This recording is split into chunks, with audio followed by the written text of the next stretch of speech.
No heat, no shelter, no mercy. When the temperature dropped to 40 below and train winds hit 60 below, most people would die in minutes. But during the Great Depression, over 2 million Americans had no choice but to ride these deadly winter freight trains. They weren't thrill seekers, they were desperate people who'd lost everything, and somehow they survived conditions that would kill most of us today, even with our fancy modern gear. This is how they did it. If you fall asleep to these, hit subscribe. Also, comment where you're listening from. Got people from New York to Berlin last time. Kinda cool thinking we're all drifting off together. Tonight's stop, the frigid freight trains of 1930s America during the Great Depression. Get comfortable. Seriously, fix your pillow. Pull that blanket up, because where we're going, you'll want to be warm. December 1932, Chicago. Your eyes snap open to complete darkness. For a second, you don't know where you are, then it hits you all at once, the violent shaking beneath you, the roar of steel wheels on track, and the cold. Dear God, the cold. Your body is curled into a tight ball on the wooden floor of a freight car. Every breath creates a cloud that instantly disappears into the darkness. Your fingers are already numb. Your toes, you can't even feel them anymore. Unlike your warm bed right now, this wooden floor pulls the heat right out of your body, stealing it degree by degree. Jack Morgan, lucky to exactly nobody, had been on this train for maybe 20 minutes, and he was already wondering if they'd find his frozen body when they unloaded in Omaha. First night riding in winter, kid? The voice comes from the corner of the boxcar. Jack nearly jumps out of his skin. Jesus, who's there? Jack's voice cracks, betraying both fear and the first stages of hypothermia. A match strikes, illuminating a weathered face, deep wrinkles, grey stubble, eyes that have seen too much. The man looks like he's been riding these rails for 100 years. Name's Pete. Some folks call me Newspaper Pete. The match dies. Darkness again. And you, my friend, have about 15 minutes before you're in serious trouble. I'm fine, Jack stutters, teeth chattering uncontrollably. Pete's laugh is like gravel in a tin can. Yeah, and I'm the King of England. Listen, kid, it's 20 below out there. With this train moving at 40 miles an hour, that's a wind chill of about -60. You know what happens at -60? Before Jack can answer, Pete continues. Your skin freezes in under 5 minutes. Your core temperature drops so fast you get confused, then sleepy. That's the dangerous part, the sleeping. You lie down for a nap, you don't wake up. And judging by how you're shivering, you're already halfway there. Jack tries to stand, but his legs are wooden, unresponsive. The cold has taken deeper hold than he realized. I can't feel my feet, he admits. Another match flares. Pete is suddenly beside him, moving with surprising agility for a man his age. Thought so. First rule of winter riding, kid. You don't just hop a train with regular clothes and hope for the best. That's suicide. Pete's eyes narrow as he looks Jack over. Stock market? Jack nods. It's all most people need to say these days. The crash of 29 had taken everything. His job at the bank, his apartment, his fiancée. 3 years later, there were still men jumping from buildings in New York. Well, today's your lucky day, kid. You met me instead of the Grim Reaper. Now shut up and do exactly what I tell you. Pete reaches into a large sack and pulls out what looks like trash, newspapers, cloth strips, and what might once have been a canvas tarp. Take your coat off. Jack stares at him like he's insane. It's for freezing, Pete sighs. Kid, your cotton coat is worse than useless right now. It's soaked with your sweat from running to catch this train. Wet clothes kill in this weather. Now take it off before I have to drag your frozen corpse out of here in Iowa. Jack's fingers are too numb to work the buttons. Pete doesn't wait, just pulls a knife from his boot and slices them off in one quick motion. Hey, that was my only coat. and it was gonna be your death shroud. Now shut up and watch. I'm about to save your life with yesterday's Tribune. What happens next is like watching an artist at work. Pete's weathered hands move with practiced precision, unfolding newspapers and arranging them in specific patterns. The newspaper layer method, Pete explains, working quickly. Developed this myself over 4 winters on the rails. Newspapers got air pockets. Air pockets trap heat, but it's got to be done right. He starts with Jack's torso, wrapping sheets of newspaper around his chest and back in overlapping layers. Each sheet covers about 75% of the previous one, creating a seamless pattern. Gaps kill, Pete mutters as he works. One hole in your insulation and cold air gets in, warm air gets out. That's how you lose fingers and toes. The next 15 minutes are a masterclass in survival. Pete wraps Jack's entire body, torso, arms, legs, in layers of newspaper, securing each section with strips of cloth torn from what Jack realizes are old shirts and pants. Joints are tricky, Pete explains, paying special attention to Jack's elbows and knees. Movement creates tears, tears create gaps, gaps kill. He reinforces these areas with extra cloth and small pieces of canvas. How do you know all this? Jack asks, already feeling warmer despite being wrapped like a mummy in old Chicago Tribunes. Pete's eyes go distant for a moment. Trial and error, kid. Lots of error. Saw too many frozen bodies my first winter. Men who thought a coat and a bottle of whiskey would keep them alive. He shakes his head. Whiskey makes you feel warmer while it kills you faster, opens up your blood vessels, dumps all your heat out to your skin, then into the air. Jack is fascinated despite himself. You learn this in the army or something?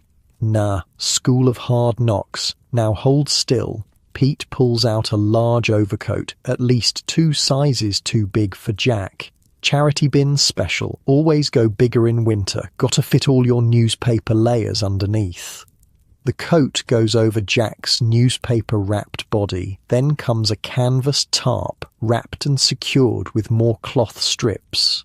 Hand and foot protection next. Most important part, extremities freeze first. Jack's hands get wrapped in newspaper, then covered with wool socks, then enclosed in larger cloth bags that Pete tucks inside the coat sleeves. Your feet are the biggest concern right now, Pete says, examining Jack's boots. These are useless. Thin leather, probably wet inside from snow. Recipe for black toes. Black toes? Frostbite so bad they turn black and fall off. Seen it happen too many times. Jack feels sick. Pete doesn't seem to notice as he pulls off Jack's boots and socks in one motion. Jesus, your feet are already white. Another hour and you'd be in trouble. Pete works even faster now. He wraps each of Jack's feet in newspaper, covers them with 3 pairs of socks pulled from his seemingly bottomless sack, and then produces a pair of oversized boots. Won't win any fashion contests, but they'll keep you alive, stuffed with more newspaper for insulation. The final touch is head protection. Pete wraps Jack's head and neck with newspaper, leaving only small openings for his eyes and mouth. Over this goes a wool cap and a scarf wrapped in an intricate pattern. Up to 40% of your body heat escapes through an uncovered head, Pete explains. That's why all these young bucks die even with coats on. Forget their heads, they might as well be naked in a blizzard. When Pete is finished, Jack looks like a bizarre mummy, wrapped in papers and rags. But the difference is immediate and shocking. For the first time since boarding the train, he's not shivering. Better, right? Pete grins, revealing several missing teeth. Now the important part. This isn't set and forget. Gotta check your layers every 30 minutes. Paper tears. You sweat. It gets wet. Wet paper doesn't insulate.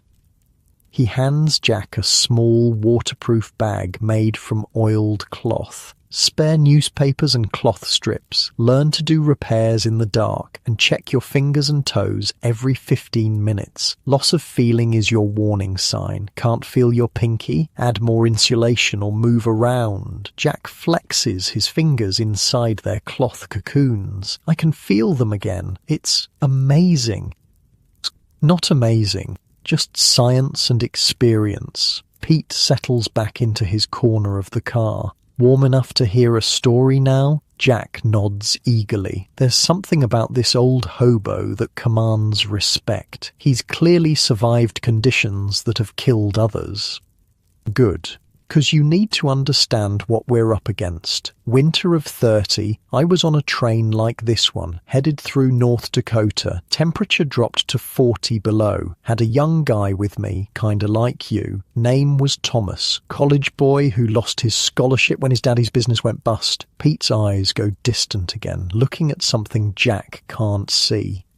He didn't listen, thought his fancy store-bought gloves were better than my newspaper method, found him in the morning, couldn't even close his eyes to bury him. They were frozen open. Jack swallows hard. Yeah, that's the reality out here. The freight cars don't care if you live or die. The weather sure as hell doesn't. The railroad bulls would rather beat you half to death than let you ride. Out here, the only thing between you and a frozen grave is what you know and how well you use it. Pete strikes another match, lights a small stub of candle. So I'm going to teach you everything. Not because I'm a nice guy, I'm not, but because winter riders look out for each other. It's the code. Someone taught me. Now I teach you. Someday you'll teach someone else. That's how we survive. The candle flickers, casting monstrous shadows across the boxcar walls. First lesson starts now. Take off your right mitten. Check your fingers. Tell me what you feel.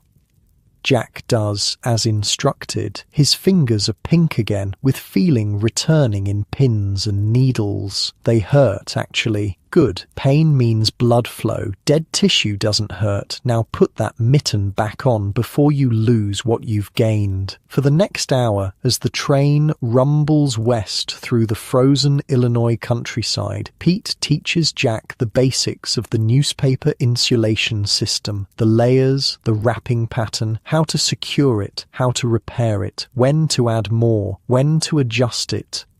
The whole system needs maintenance, Pete explains. Check every 30 minutes, replace wet or torn paper, re-secure loose wrappings. It's constant work, but that's the point. Keeps you moving, keeps blood flowing. Jack is a quick study, his banker's mind cataloguing the information methodically. How long have you been riding the rails? He asks during a pause in the lesson. Pete considers this. Since 29, was a carpenter before that, had a house in Tulsa, wife, 2 kids. He shrugs. Bank took it all. I worked at a bank, Jack admits quietly. Pete's laugh holds no humour. Ironic, ain't it? Don't worry, kid. I don't hold grudges. You were probably just a clerk, like most of the boys out here now. The real thieves are still eating steak in New York. A sudden lurch of the train sends them both sliding towards the boxcar door. Jack's heart leaps into his throat as he scrambles for purchase on the wooden floor. Rule 2 of winter riding, Pete says calmly, not even bothering to brace himself. Always know where you are in the car. Count paces from each wall. Know where the doors are. Know where the supports are. Your life might depend on grabbing something solid in the dark. As if to punctuate his point, the train takes a sharp curve and a blast of Arctic air knifes through the partially open boxcar door. Jack gasps as the cold finds the tiny gaps in his newspaper armour. Feel that? Pete asks. That's what kills. 1 minute you're fine in your layers. Next minute a door slides open wider or wind changes direction and suddenly you've got 60 below air hitting you. You've got maybe 2 minutes to react. What do I do if that happens? Jack asks, trying to keep the fear from his voice. Depends where it hits you. If it's your hands or feet, tuck them deeper into your coat. If it's your face, cover everything but your eyes with your scarf. If it's your whole body. Pete pauses. That's when you need shelter. And that's tomorrow's lesson. The train begins to slow, the rhythmic clacking of wheels changing pitch. "Water stop," Pete says, instantly alert. "Now you learn about bulls." Bulls? Railroad security. They find us, they beat us, arrest us, or just throw us off the moving train, especially in winter. They know it's a death sentence. Some of them enjoy that part. Jack feels a chill that has nothing to do with the temperature. What do we do? Pete is already gathering his few possessions. We move. Fast. Follow me and stay quiet. Remember rule 3 of winter riding. Never stay in one car too long. Bulls check them at stops. The train slows further, brakes squealing. Pete moves to the door, peers out into the darkness. We've got about 2 minutes before they reach this section. We need to move 3 cars up. Can you make that in your new outfit? Jack tests his movement. The newspaper layers restrict him somewhat, but not as badly as he'd feared. "I can make it." Pete nods approvingly. "Good. Now watch me first. When the train stops completely, I'm going to slide this door wider, jump down, and run along the side to the 4th car up. Count them carefully. I'll be waiting at the door. If you don't make it in 1 minute, I'm closing the door to stay warm." "Understand." Jack nods, heart pounding. "One more thing," Pete says, his voice deadly serious. "If you see a bull, don't run. Drop to the ground and roll under the nearest car. Rather risk them not seeing you than getting caught in the open. They will beat you unconscious and leave you to freeze." The train jerks to a final stop. Steam hisses in the cold night air. "Now!" Pete slides the door open and jumps down into the snow. Jack follows, awkwardly clambering down from the boxcar. His feet sink into snow up to his ankles, but thanks to Pete's newspaper-stuffed boots, he doesn't immediately feel the cold. The night is clear and star-filled, brutally cold. Jack's breath clouds around him as he starts running alongside the train, counting cars as he goes. He can see Pete's shape ahead, moving with surprising speed and grace for an older man. 1 car, 2 cars, 3 cars. Jack's lungs are burning from the cold air, each breath feeling like swallowing broken glass. The newspaper layers make running awkward, and he nearly falls twice. Ahead, Pete has reached the 4th car and is already climbing up. He turns to help Jack, just as a shout rings out from behind. "Hey, stop, right there." Jack freezes, looking back to see a lantern bobbing in the darkness, moving toward them fast. "Bull!" Pete hisses. "Move your ass, kid!" Jack's survival instinct kicks in. He lunges forward, grabs Pete's outstretched hand, and scrambles up into the boxcar. Pete slides the door shut just as the lantern draws near, leaving only a tiny crack to peer through. "Don't make a sound," Pete whispers, his mouth right next to Jack's ear. They wait in absolute stillness, barely breathing. Outside, heavy footsteps crunch in the snow. A beam of light sweeps across the crack in the door. Jack's heart pounds so loudly he's certain it must be audible. The bull moves on, checking the next car. After what feels like an eternity, Pete relaxes slightly. He'll check the whole train, standard procedure at water stops, but we should be safe now. This boxcar is different from the last. It's a grain car with wooden walls that block more wind, but also more moonlight. The darkness is nearly absolute. "How do you see in here?" Jack whispers. "You don't. You feel." Pete's disembodied voice comes from somewhere to Jack's right. "Count steps. Remember where things are. Your eyes are useless most of the time out here." As they settle into their new temporary home, the train lurches and begins moving again. Jack feels a surge of relief, followed by exhaustion. The adrenaline of their escape, combined with the energy his body is using to stay warm, hits him all at once. "I'm so tired," he murmurs. "That's the cold talking," Pete says sharply. "Stay awake. Move your fingers and toes. Tell me about yourself." Not much to tell. Was a bank clerk in Chicago, had an apartment, a fiancée named Margaret, tickets to the Cubs. Jack trails off, the losses still too raw. "Keep talking," Pete insists. "Movement and conversation keep your blood flowing. Still got family. Parents in Milwaukee, too ashamed to go back. Dad warned me about the market. Should have listened." "Pride's a luxury out here," Pete says simply. "Cold kills the proud just as fast as the humble." "What about you?" Jack asks, fighting to keep his eyes open. "You mentioned Tulsa. Had a good life. Carpenter by trade. Built houses all through the 20s boom. Had a wife, Alice. Pretty as a picture. 2 boys, Michael and Thomas. What happened to them?" Pete is quiet so long, Jack thinks he won't answer. Finally, "Alice took the boys to her sister's in California. Told me to come when I could. That was 3 years ago. You never went?" "Started that way. Headed west, but the rails have a way of becoming home. Met others like me, learned to survive, taught others, sent money when I could find work. Less shame in staying away than showing up broken." The rawness of Pete's admission hangs in the cold air between them.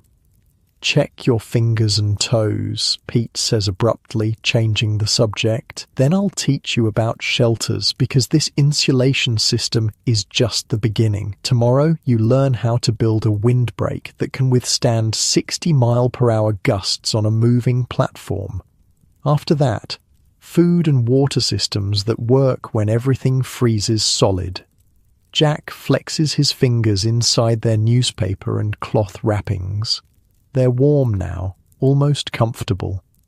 "Oh, why are you helping me?" he asks suddenly. In the darkness, he hears Pete shifting position. "Told you, it's the code. Winter riders look out for each other." But Jack senses there's more. Is that the only reason? Pete is silent again, and when he speaks, his voice has lost its gruffness. "You remind me of someone. College boy who didn't listen. Thought he knew better than an old hobo." The train picks up speed, rushing westward through the frozen night. Jack waits, sensing Pete isn't finished. "My son, Thomas. Last letter from Alice said he left home to find me. That was last winter." Pete's voice is flat, emotionless. "Never found him, but I find boys like you instead. Maybe someone found him, taught him what I'm teaching you." The implications sink into Jack's mind like stones into a still pond. "I'm sorry," he says inadequately.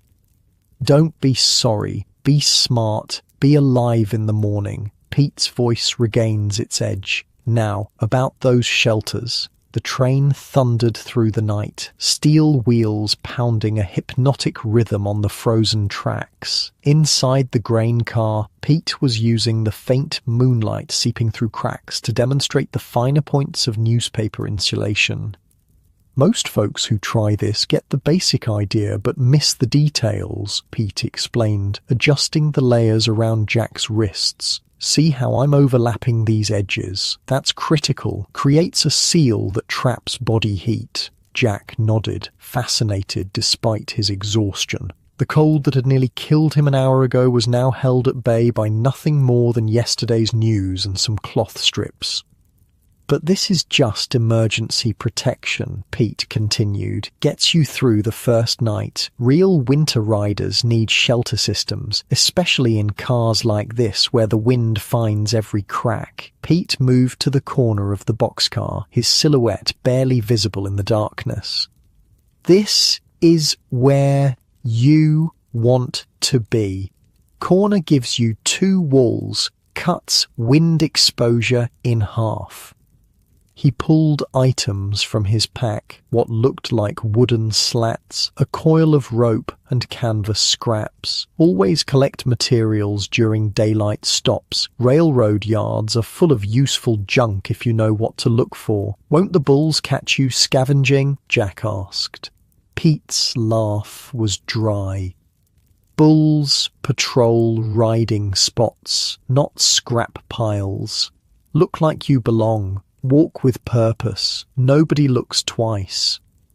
Jack watched as Pete began constructing something in the corner. Even in near darkness, his movements were precise, practiced. What are you building? Corner shelter, triangular windbreak, gives maximum protection with minimum materials. Pete worked methodically, positioning a horizontal support beam across the corner approximately 4 feet from the floor. He secured it with rope to create a frame that extended about 6 feet along each wall. Framework has to support covering materials while resisting wind pressure. On a moving train at 45 miles per hour, that's like a constant hurricane. Jack moved closer, intrigued. Where did you learn engineering like this? Told you I was a carpenter. Built houses for 15 years. Same principles apply, just smaller scale and moving at 50 miles per hour. Pete positioned vertical supports every 2 feet along the horizontal beam, creating a framework that looked surprisingly solid. Now for the covering system. This is where most folks mess up. They use a single layer, wind tears it apart in minutes. From his seemingly bottomless pack, Pete produced a folded canvas tarp, several blankets, and more newspapers. Multiple layers, outer layer deflects wind and moisture. He stretched the canvas over the framework, securing it with rope at multiple points. Has to be drum tight. Any flapping tears the material and creates noise. Noise attracts bulls. Next came the inner layer. Blankets positioned about 6 inches inside the canvas, creating an air gap. Air gap is crucial. Extra insulation. Same principle as the newspaper layers on your body. Pete then addressed the floor. Ever notice how cold seeps up through your feet when standing on ice? Same thing happens in a metal boxcar. Floor barrier is critical. He laid down cardboard, newspaper, and a thin blanket, extending about 2 feet beyond where they would sit. Thermal barrier prevents cold transfer from the metal floor, saves your ass. Literally, sit directly on metal at these temperatures and your backside freezes in minutes. Jack was impressed. The makeshift shelter looked surprisingly effective, creating a protected space in the corner of the otherwise brutally cold boxcar. What about getting in and out? Jack asked. Entrance system, Pete said, demonstrating an overlapping flap in the covering. Opens from inside, seals tight when closed. Position it away from the wind direction. Creates a vestibule area for removing snow and ice before entering the main shelter. Jack nodded, trying to memorize every detail. His life might depend on this knowledge soon. Ventilation control next, Pete continued. Carbon monoxide is a killer in enclosed shelters. Needs small adjustable openings near the top. He indicated small flaps that could be opened or closed, positioned to create air circulation without drafts. Can be quickly sealed if temperatures drop too low. The entire structure was anchored to solid parts of the boxcar with an intricate web of ropes. Anchor system distributes stress across the framework, has to flex with train movement while maintaining structural integrity. Pete stepped back, surveying his work. Quick release connections here and here. He pointed to specific knots. If bulls discover us, shelter can be dismantled in seconds. All materials arranged for rapid packing. The lesson continued, with Pete explaining how to monitor weather from inside the shelter, small observation ports that could be opened to check conditions without exposing the entire shelter to wind and cold. Temperature monitoring is simple. Watch your breath. See ice forming on shelter walls. Adjust ventilation accordingly. When the shelter was complete, Pete gestured for Jack to enter. The difference was immediate and remarkable. Outside, the boxcar was a frozen metal tomb. Inside Pete's shelter, it was merely cold rather than lethal. "This is amazing," Jack said, genuine admiration in his voice.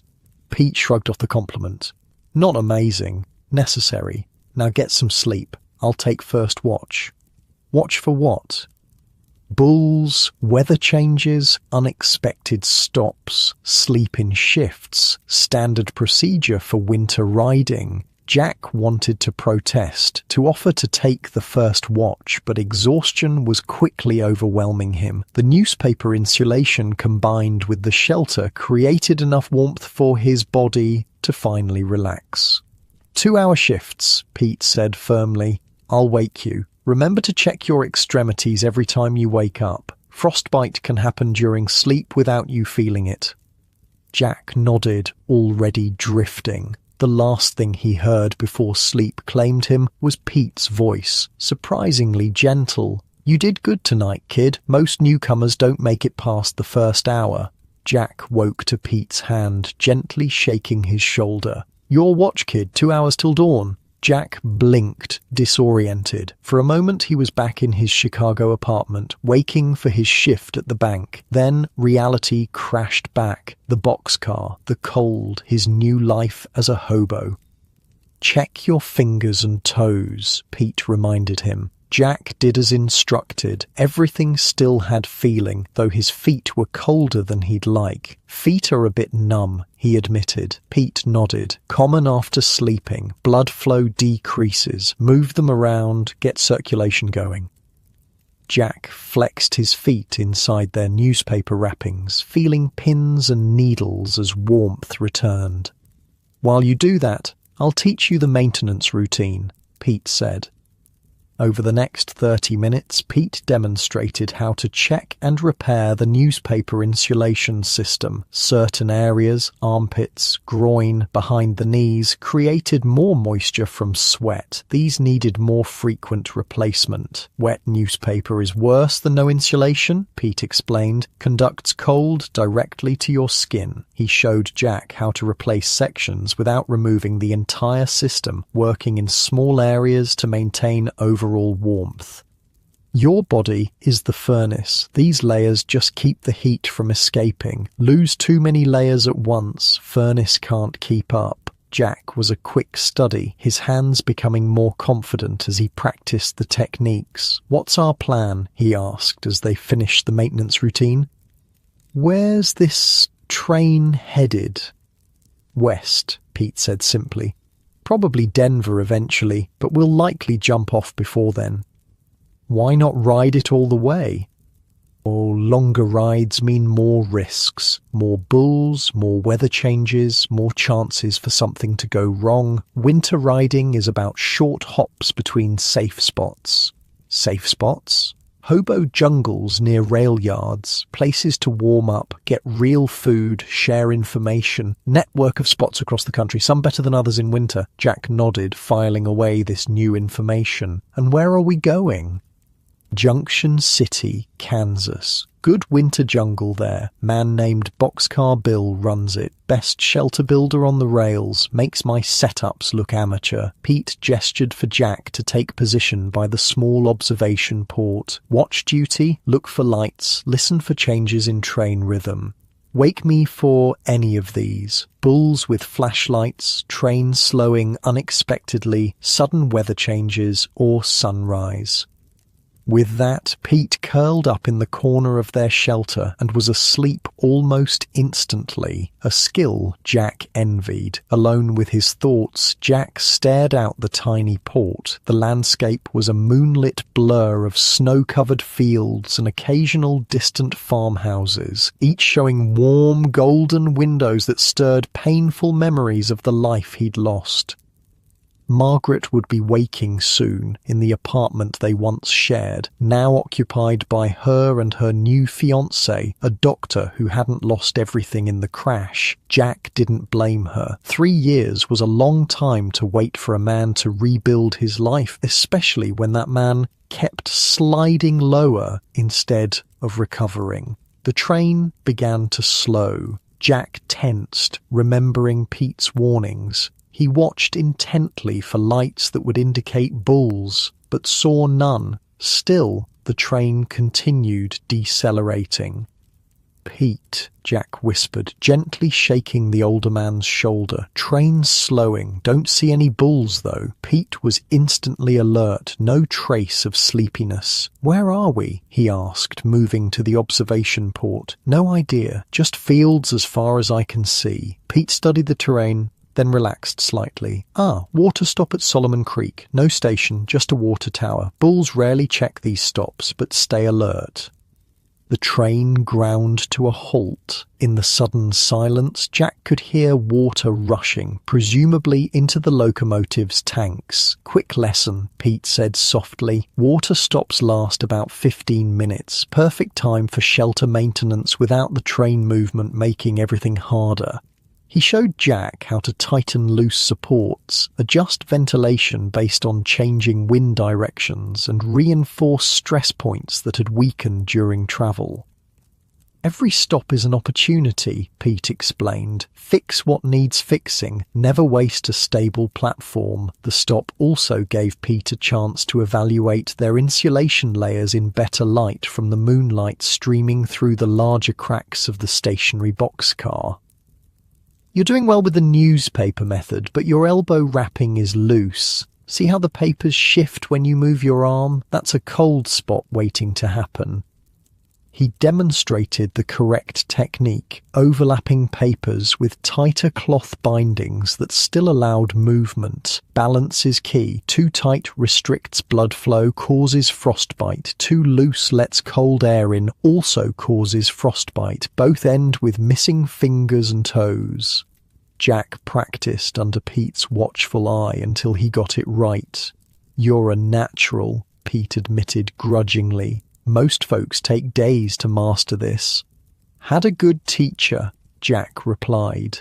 A whistle blew from the locomotive.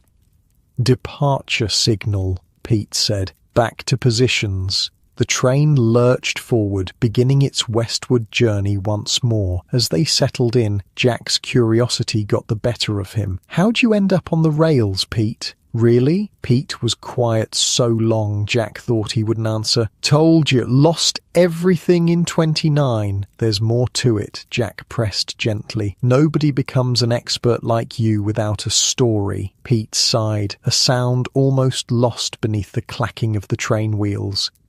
"Was a master carpenter in Tulsa. Had my own business, built houses for oil money folks. Good life." Pete's voice was matter-of-fact, free of self-pity. "When the crash hit, buildings stopped overnight, tried to hold on, took odd jobs, repair work. Wasn't enough." He shifted, the newspaper layers crinkling with his movement. "Bank foreclosed in spring of 30. Alice took the boys to her sister's in Sacramento. Plan was I'd follow once I got back on my feet." "But you didn't go," Jack prompted when Pete fell silent. "Started that way, hopped my first freight that summer. Thought I'd work my way west, job to job." "What happened?" "First winter happened." Pete's voice turned grim. "Was riding with 5 other men in a boxcar like this one. None of us knew what we were doing. Temperatures dropped to 30 below near Flagstaff." Jack waited, sensing Pete needed to tell this story at his own pace.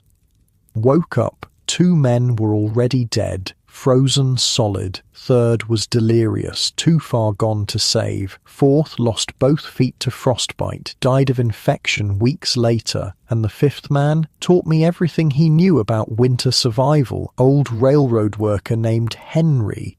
Said knowledge was the only currency that mattered in cold like that." Pete fell silent again, lost in memories. "We rode together that whole winter. Henry showed me the newspaper method, the shelter systems, everything. By spring, I was helping him teach others." "What happened to Henry?" "Bulls caught him near Omaha, beat him so bad his ribs punctured a lung. Died 3 days later in a jungle outside the city." The brutality of life on the rails hung heavy in the cold air between them. After that, I just kept going, east in summer, south in winter, learning more techniques, teaching when I could, sending money to Alice when I found work. You never tried to reach California. Pete's laugh held no humour. Sent a letter once I had the newspaper method perfected. Told Alice I was coming. She wrote back that Thomas had left home to find me, said he was riding the rails, looking for his father. Jack understood now. That's why you're out here still, looking for him. Pete nodded. Been 3 years, ridden every major line, checked every jungle, asked every rider I meet. No sign of him? Stories, rumours. Boy fitting his description seen in Denver, in Seattle, in Chicago. Always just missed him, or wasn't him at all. The train took a sharp curve, and both men braced themselves against the shelter wall.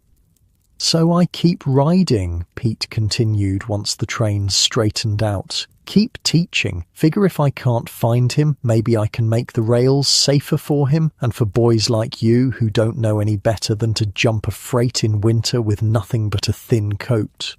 Jack didn't know what to say. The man's dedication to finding his son was both heartbreaking and admirable. We'll find him, Jack said finally, surprising himself with the conviction in his voice. Pete gave him a long look. Maybe. But first, we need to find Junction City and Boxcar Bill, because my newspaper trick and corner shelter are just the basics. Bill's the real master of winter survival. A thought occurred to Jack. Could your son have found Bill too, if Bill's so well known? Pete's eyes widened slightly, as if this possibility hadn't occurred to him. Been through Junction City 4 times in 3 years. Never thought to ask Bill specifically about Thomas. He shook his head, getting sloppy, too focused on moving, not enough on asking the right questions. We'll ask him together, Jack said firmly. Pete nodded, a new determination visible even in the dim light. First, you need to master this, Pete said, returning to the lesson, because Junction City is still 12 hours away, and this storm isn't done with us yet. Jack followed Pete's gaze to the observation port, where snowflakes had begun swirling more thickly in the moonlight. Blizzard coming, Pete said grimly, barometric pressures dropping. Can feel it in my bad knee. What does that mean for us? Means we're about to test everything I taught you under the worst possible conditions. Pete reached into his pack and pulled out more newspapers and cloth strips. Double layer everything. Reinforce all stress points. This is no drill, kid. Storm like this can kill even experienced riders if they get careless. They worked in focused silence, adding layers to their insulation systems and reinforcing the shelter. Pete was methodical, his decades of experience evident in every precise movement. Too many folks panic in blizzards, Pete explained as they worked. Waste energy, sweat through their layers, create moisture that freezes. Stay calm, work smart. Outside their shelter, the wind picked up, whistling through the boxcar's seams. Snow began to accumulate on the observation port. Close all but one ventilation opening, Pete instructed. Keep that one just barely open. Need airflow, but minimal heat loss. Jack followed Pete's instructions exactly, understanding now that these weren't just lessons, they were the difference between life and death. What about food? Jack asked suddenly, realizing he hadn't eaten since the previous morning. Winter riding rule, always carry emergency rations. Pete reached into an inner pocket and produced 2 hard biscuits and what looked like a strip of dried meat. Hardtack and jerky. Not fancy, but won't freeze solid like other foods. He broke each in half, giving Jack a portion that seemed meagre but was clearly valuable in these conditions. Eat slowly, small bites, let it soften in your mouth before swallowing, conserves water. Jack took a bite of the hardtack. It was like trying to eat a brick, but following Pete's advice, he let it soften before attempting to chew. Water is trickier, Pete continued. Canteens freeze in these temperatures. He showed Jack a small metal flask tucked against his body under several newspaper layers. Body heat keeps it liquid. Small sips only. When it runs low, we'll melt snow using body heat. As they ate their sparse meal, the storm intensified. The boxcar shuddered against powerful gusts, and the temperature dropped noticeably despite their shelter. "Storm's worse than I thought," Pete admitted, peering through the observation port at the white void outside. "Train might stop if the tracks drift over. Is that bad? Depends where it stops. Middle of nowhere? Very bad. Near a town? Workable." Jack tried to keep his rising anxiety in check. He'd survived one night thanks to Pete's knowledge. Surely they could weather this storm too. "What's the worst winter situation you've faced?" Jack asked, partly to distract himself, partly to learn. Pete considered the question. "Winter of 31, Nebraska. Train got stranded in a blizzard like this one. 12 of us trapped in 3 boxcars. What happened?" "Temperature hit 35 below. Wind gusts to 60 miles per hour. No towns for miles. No rescue coming." Pete's eyes took on that distant look again, seeing something far away in time. Man named Eddie took charge, called himself Emergency Eddie, had been a medic in the Great War, organised us into a survival unit. Jack leaned forward, invested in the story, despite his fear of the howling storm outside. Eddie had us combine our individual shelters into one larger structure, positioned everyone in a circle with the weakest in the centre, created a rotation system so everyone got time in the warmest spots. Did it work? Pete nodded. 2 days we were stranded there. Temperature never rose above 20 below, but everyone survived. Eddie saved 12 lives with his system. Where is he now? Last I heard, riding the Union Pacific lines out of Omaha. Man's a legend among winter riders. The train began to slow again, the change in rhythm immediately noticeable. Pete frowned. Not a scheduled stop, could be drifts on the track.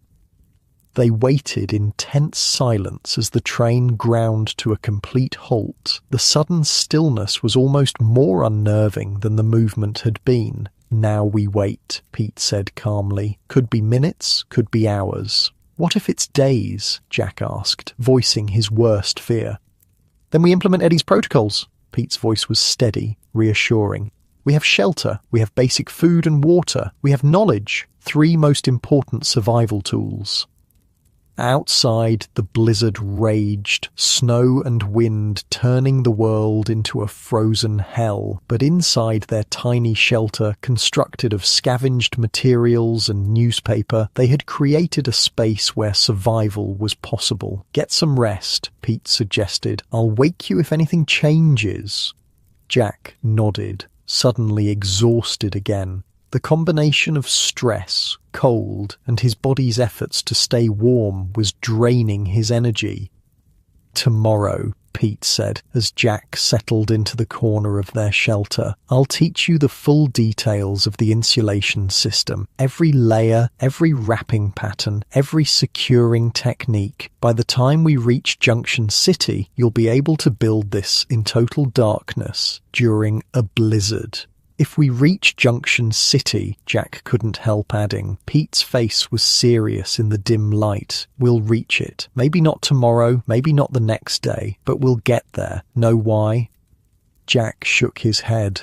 "Because giving up isn't an option out here. The minute you think you might not make it is the minute you start making fatal mistakes. On the winter rails, confidence isn't a luxury. It's a survival tool." With that wisdom echoing in his mind, Jack closed his eyes.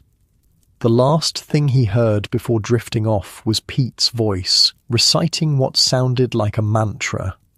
The railroad don't care if you freeze. The weather don't care if you starve. The only thing between you and death is what you know and how well you can use it when everything goes wrong. Jack woke to silence. The constant rumble of wheels on tracks that had been his lullaby was gone, replaced by an eerie quiet broken only by the occasional moan of wind. "We stopped?" he asked, his voice thick with sleep. Pete nodded, peering through the observation port. Sometime in the night, snows drifted over the tracks ahead, crews probably waiting for a plough. How long will that take? Could be hours, could be days. Pete didn't sugarcoat it. Blizzards let up a bit, but we're not going anywhere soon. Jack felt a surge of panic that he fought to control. Stranded in the middle of nowhere in sub-zero temperatures wasn't how he'd planned to die. "Relax, kid," Pete said, reading his expression. "This ain't my first rodeo, or my first stranded train." He gestured to their shelter. "We've got protection from the elements, we've got some food and water, and most importantly, we know how to not die in this weather. That puts us ahead of most folks out there." Jack nodded, trying to find confidence in Pete's calm demeanor. "Now check your extremities," Pete instructed. "Fingers and toes, tell me what you feel."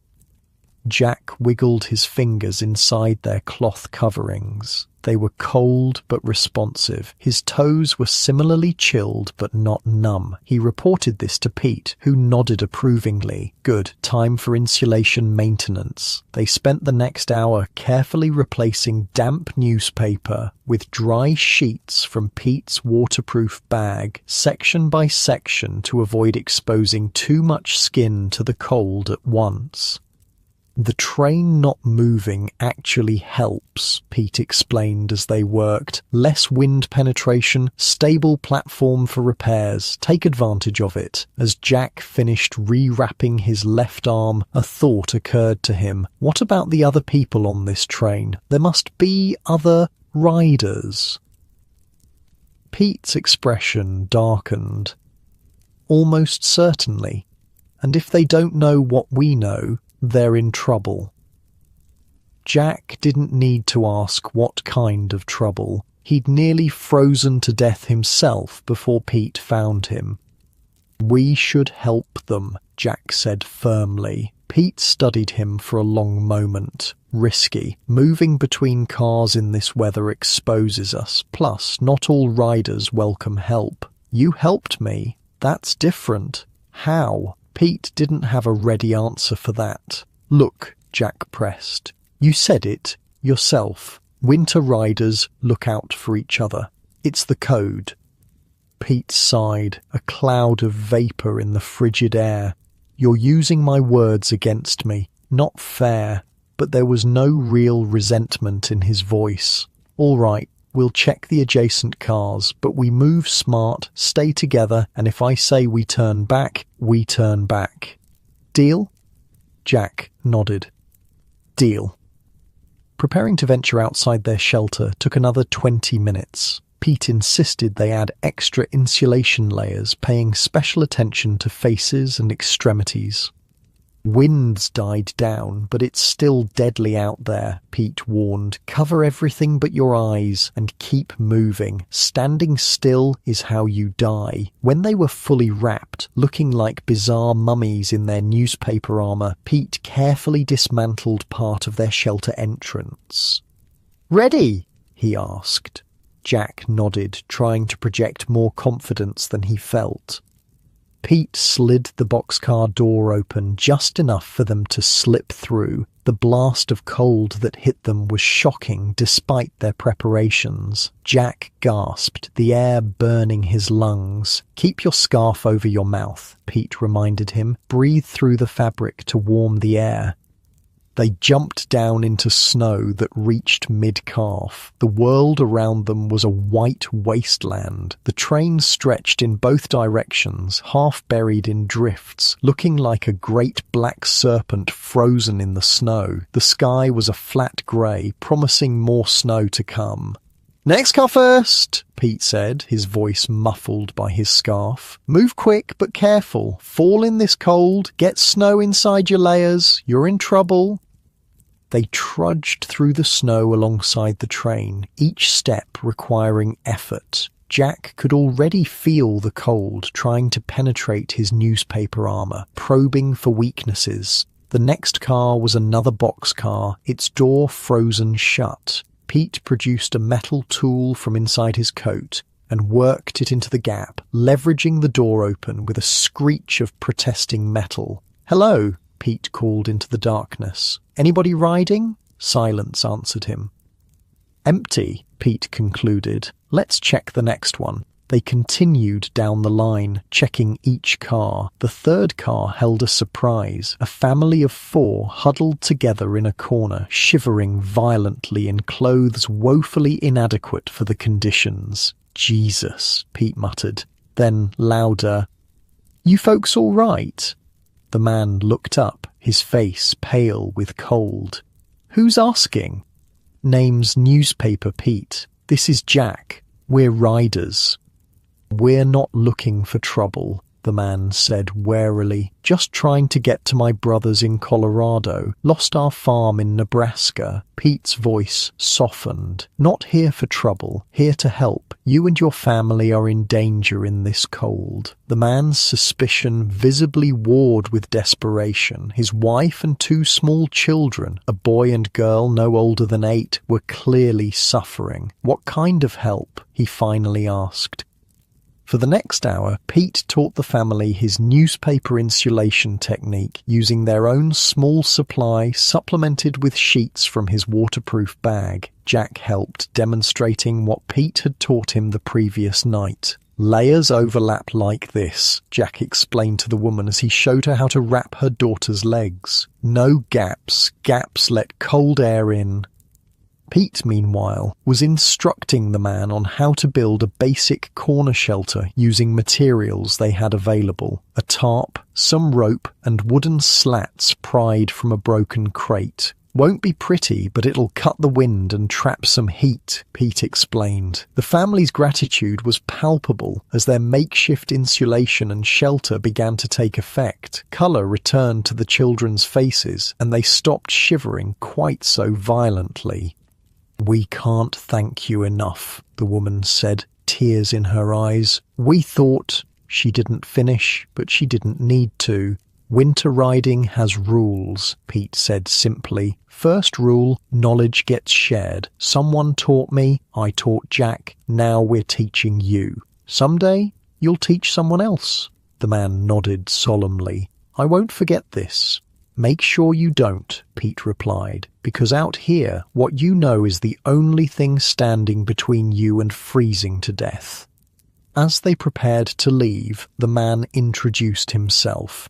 "Name's Frank Miller. This is my wife Sarah, kids James and Rebecca." Pete hesitated, then asked, "You been riding long? Meet many other riders?"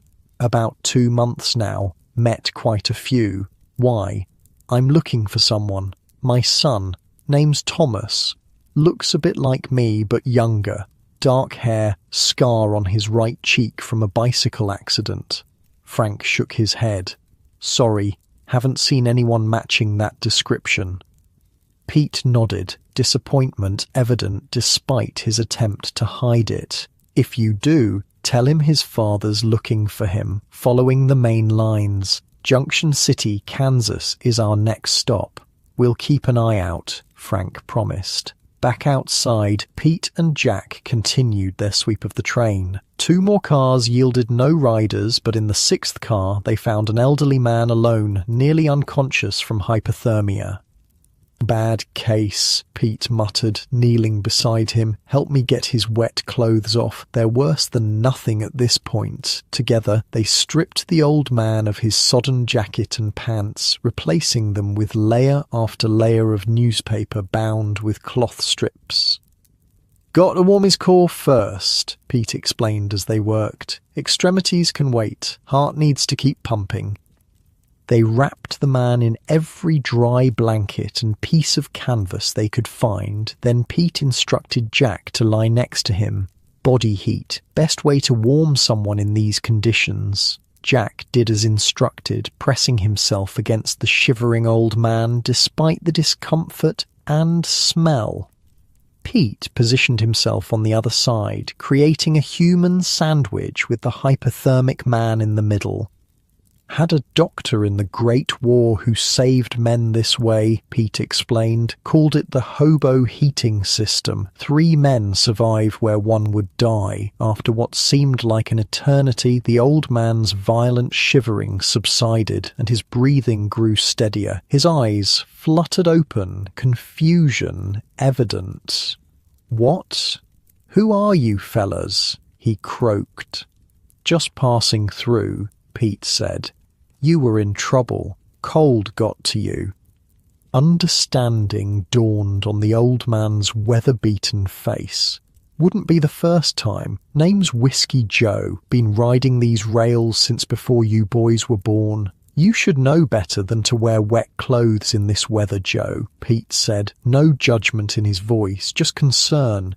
"Fell asleep too close to the door. Snow blew in when the storm hit." Joe shook his head. "Rookie mistake. Getting old, I guess." "Happens to all of us," Pete replied. "You heading anywhere specific?"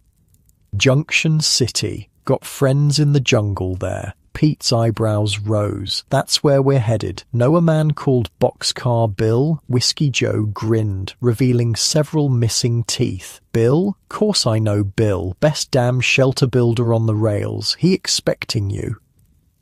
"No, but I'm hoping he might have information about my son. Been looking for him 3 years now." Joe's expression turned sympathetic. "Lot of lost sons out here. What's his name?" "Thomas. Thomas Gardner." Joe shook his head. "Don't recall that name, but my memory ain't what it used to be. If anyone would know, it'd be Bill. Man hears everything." A whistle sounded from the front of the train. 3 short blasts. "Moving soon," Pete translated. "Plow must have cleared the tracks ahead." "You boys heading back to your car?" Joe asked. Pete glanced at Jack, a silent question passing between them. "Actually," Jack said, "think we'll ride with you for a while. Make sure you stay warm." Joe didn't argue, just nodded gratefully. For the next few hours, as the train slowly began moving again, Pete and Jack took turns checking on Joe and maintaining their insulation systems. Pete also took the opportunity to teach Jack more about winter survival on the rails. "Food's the next challenge," Pete explained. "Regular stuff freezes solid in these temperatures. Try biting into a frozen apple. You'll break your teeth." He showed Jack his food selection system. Bacon cut into small bite-sized pieces that could be chewed when frozen. Nuts ground into coarse meal that could be mixed with snow to create a nutritious paste. Dried meat cut into thin strips that could be softened by holding in the mouth until body heat made them chewable. "High-fat foods are gold out here," Pete continued. "Bacon, lard, nuts. Stay edible when frozen and provide essential calories for maintaining body heat." Joe nodded along. "Man knows his stuff. Seen too many boys starve because they couldn't figure out how to eat their frozen supplies. Water management's even trickier," Pete added. "Can't drink ice." He demonstrated his system of multiple small containers kept inside clothing against the body, rotating them every 30 minutes to keep the water liquid. "Never carry one big canteen," he warned. "Freezes solid, you're without water. Multiple small containers, always rotating." Joe chimed in with his own technique. "I use a metal cup held against my body to melt snow using body heat. Slow process, but reliable. Snow and ice melting technique saved my life more than once," Pete agreed. "Just be careful to use clean snow from areas away from railroad tracks and industrial pollution." As the day wore on, the train's pace increased, suggesting they were finally clear of the worst drifts. By late afternoon, Pete estimated they were nearing Junction City. "How do you know?" Jack asked, impressed by Pete's ability to track their location without any visible landmarks in the snow-covered landscape. "Count water towers," Pete explained. "Each main line has them at regular intervals, also timing between curves, changes in track sound. After a while, you develop a mental map." Joe nodded sagely. "Man's got rail sense. Born with it, or learn it, can't fake it." The train began to slow again, but this time Pete seemed pleased rather than concerned.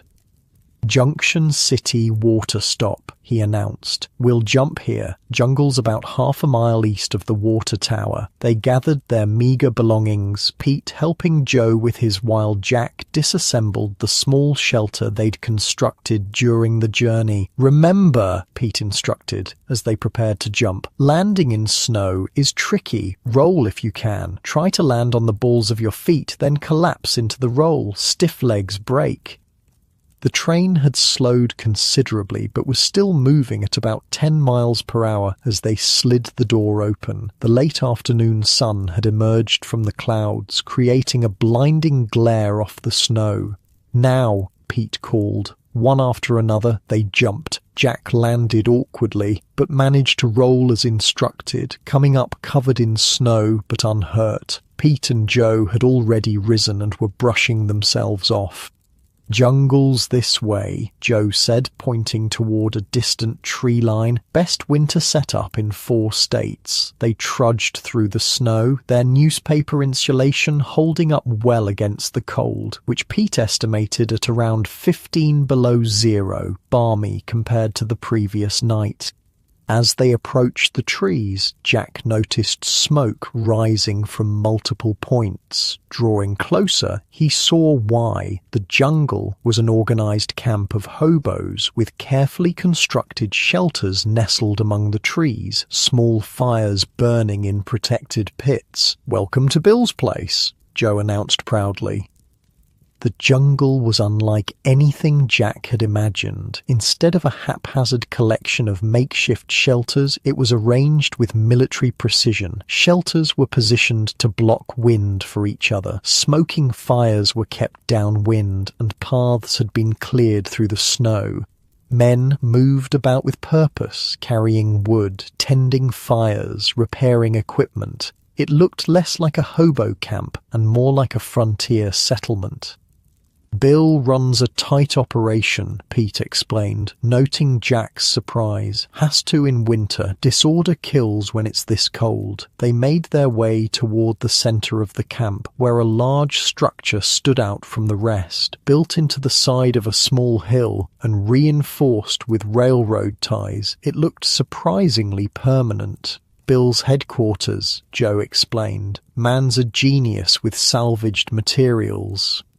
As they approached, a tall, broad-shouldered man emerged from the shelter. His face was weathered, his beard streaked with grey, but his eyes were sharp and alert. He wore layers that Jack now recognized as the standard hobo winter gear, but with refinements he hadn't seen before.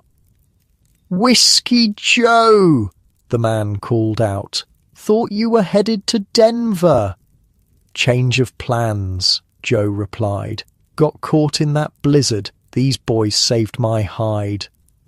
The man turned his attention to Pete and Jack, assessing them with experienced eyes. "Newspaper Pete," he said, recognition dawning. "Been a while." "Too long, Bill," Pete replied, the two men clasping hands firmly. "And who's the greenhorn?" Bill asked, nodding toward Jack. "Jack Morgan. Found him freezing in a boxcar out of Chicago. Been teaching him the newspaper method." Bill looked Jack over appraisingly. "He's still alive, so you must have taught him right." He gestured toward his shelter. "Come on in. Got a stove going." The interior of Bill's shelter was a revelation. Built partially underground, it used the Earth's insulation properties to maintain a temperature that, while not warm by normal standards, felt positively tropical after the bitter cold outside. A small iron stove in the centre provided heat, its chimney carefully routed through a complex system of metal tubes that extracted maximum warmth before the smoke exited. The walls were a patchwork of materials, wooden planks, canvas, metal sheets, all arranged in overlapping layers with visible air gaps between them. Triple wall insulation system, Bill explained, seeing Jack's interest. Outer layer blocks wind, middle layer traps dead air, inner layer reflects heat back in. The floor was elevated on pallets, creating an air gap between it and the frozen ground. Every detail had been considered, every material used to maximum effect. Most folks just try to find shelter, Bill continued. Smart ones build it instead. He gestured for them to sit on wooden crates arranged around the stove. From a pot simmering on top, he ladled a steaming liquid into tin cups. Rabbit stew. Got lucky with the traps yesterday. The hot food was the best thing Jack had tasted in days, warming him from the inside out. As they ate, Pete explained their journey and Jack's quick education in winter survival. Kids are natural, Pete concluded. Picked up the newspaper method in one night. Bill nodded appreciatively. Good. Always need more who know the ways. Too many freeze their first winter. When they'd finished eating, Pete broached the real purpose of their visit. Bill, I'm still looking for my son, Thomas Gardner. Been riding 3 years trying to find him. Bill's expression grew serious. Yeah, you mentioned him last time through. Dark hair, scar on his right cheek. Pete nodded eagerly. You've seen him? Not personally, but about 4 months back had a rider come through who mentioned meeting someone by that description in St. Louis. Said the kid was asking about you. Pete's face lit up with the first genuine hope Jack had seen. St. Louis? Recently? Well, summertime. Kid was headed west, Ryder thought, following the Union Pacific. Pete absorbed this information, clearly calculating routes and timetables in his head. That's the first solid lead I've had in years, he said softly. Bill nodded sympathetically. Rails are a big place, easy to miss someone even if you're looking for each other. We need to get to St. Louis, Pete said firmly. Not in winter, you don't, Bill countered. St. Louis route's dangerous this time of year. Mountain passes drift over. Trains get stranded for weeks. Pete's face fell. But, Bill continued, come spring thaw, I can arrange guides for you. Men who know that route like the back of their hand. Spring's months away, Pete protested. And your boy's survived 3 winters on the rails already, Bill pointed out. Means he's learned the ways. Smart money says he's holed up somewhere safe for winter just like we are. Pete couldn't argue with that logic, though his frustration was evident. Meanwhile, Bill added, I'll put the word out. Got riders leaving for different jungles tomorrow. Have them ask about Thomas. I'd appreciate that, Pete said sincerely. Bill turned to Jack. How about you, Greenhorn? You sticking with Pete or got your own destination? Jack hadn't thought that far ahead. His only plan when jumping that first freight had been to get away from Chicago and the memories it held. Thought I might head west eventually, Jack said. Find work in California, maybe. California's crawling with men looking for work, Bill said bluntly. Not saying don't go, just saying don't expect it to be easier there. Jack nodded, absorbing this reality check. For now, he said, I'm sticking with Pete. Man saved my life. Least I can do is help him find his son. Pete looked at him with surprise, then gratitude. Well, you're both welcome here until the worst of winter passes, Bill offered. Got space in the common shelter, only rules. Contribute what you can, share what you know, respect the camp. Seems fair, Pete agreed. Perfect, Bill said, rising. Now, while there's still daylight, let me show you my shelter construction system. Makes Pete's corner setup look like a child's blanket fort. Pete laughed. That's why we came. Man never passes up a chance to show off his engineering skills. As they exited the shelter into the fading afternoon light, Jack realized he'd found something he hadn't expected on these frozen rails. A community bonded not by place or background, but by shared knowledge and the simple determination to survive. Bill led them through the camp, pointing out the various shelter designs and explaining the principles behind each. His expertise was obvious, his understanding of materials and weather profound. In newspaper, Pete knows body insulation better than anyone, Bill acknowledged. But shelter's where I shine. Together we've probably saved more lives than most doctors. Jack absorbed every word, every technique. He'd entered this world by desperation, but he was beginning to see that survival here required more than luck. It required knowledge, discipline, and a willingness to learn from those who'd mastered the harsh realities of life on the winter rails. The next morning, Jack woke to unfamiliar sounds. Voices, laughter, the clank of metal pots. After days in the isolated boxcar with only Pete for company, the bustle of Bill's jungle was jarring. He sat up on his pallet in the common shelter, a long structure that housed about 20 men. The shelter design was another of Bill's masterpieces, partially sunken into the ground with a ceiling made of salvaged doors layered with earth for insulation. Small ventilation holes kept the air breathable without letting heat escape, and sleeping pallets were raised off the ground on platforms of scavenged lumber. Pete was already up, his space neatly arranged. Jack had noticed that about him. Despite living as a hobo, Pete maintained a carpenter's precision in everything he did. "Morning, kid," Pete greeted him. "Sleep well?" Jack nodded. After the bone-chilling nights on the train, the merely cold temperature of the shelter had felt luxurious. "Come on, got kitchen duty this morning. Our contribution to camp."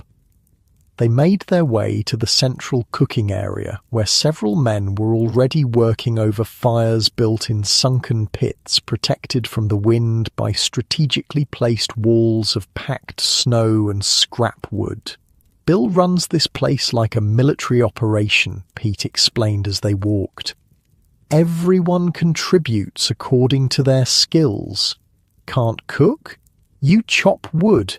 Can't chop wood? You repair shelters. Can't build. You stand watch. Watch for what?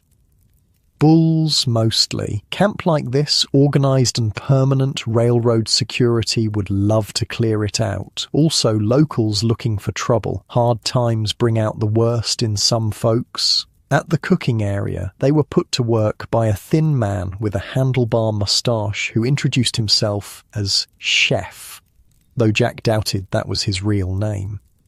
"You're on potato detail," Chef informed them, pointing to a sack of wrinkled potatoes. These were rescued from a produce car last week, bit frozen but still good. For the next hour, Jack and Pete peeled and chopped potatoes for the morning stew. Around them, the camp came fully to life as men emerged from various shelters to begin their daily tasks. Jack was struck by the diversity of the group. There were former businessmen like himself, skilled labourers like Pete, veterans of the Great War, farmers who'd lost their land, and young men who'd never had the chance to establish themselves before the crash hit. "How many people stay here?" Jack asked as they worked. "Varies," Pete replied. "Core group of about 30 year-round. In winter can swell to 80 or more as riders hole up to avoid the worst cold. Bill never turns anyone away, but he insists they learn the ways and contribute. How does he feed everyone? Combination of foraging, trapping, midnight shopping from railroad cars, and charity from sympathetic locals." Pete lowered his voice. "Bill's got an arrangement with a couple of grocers in town. They set aside damaged goods that would get thrown out anyway." Camp sends men in rotation to collect it after hours. Jack nodded, understanding the delicate balance between theft and survival. In the Depression's fourth harsh winter, such distinctions had blurred for many. Their potato duty complete, Chef assigned them to water collection. This involved taking clean snow from designated collection points and melting it in large metal tubs positioned near the cooking fires. Snow collection has strict rules, Pete explained as they worked.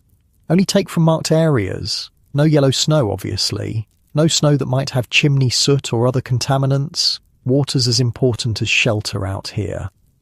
As they finished filling the water barrels, a commotion at the edge of camp caught their attention. 3 men were supporting a 4th who appeared unable to walk on his own. "Frostbite," Pete muttered, immediately moving toward the group. Jack followed, watching as the injured man was carried to a shelter near Bill's headquarters that Pete identified as the camp infirmary. "Dr. Carl," someone shouted. "Got a bad one."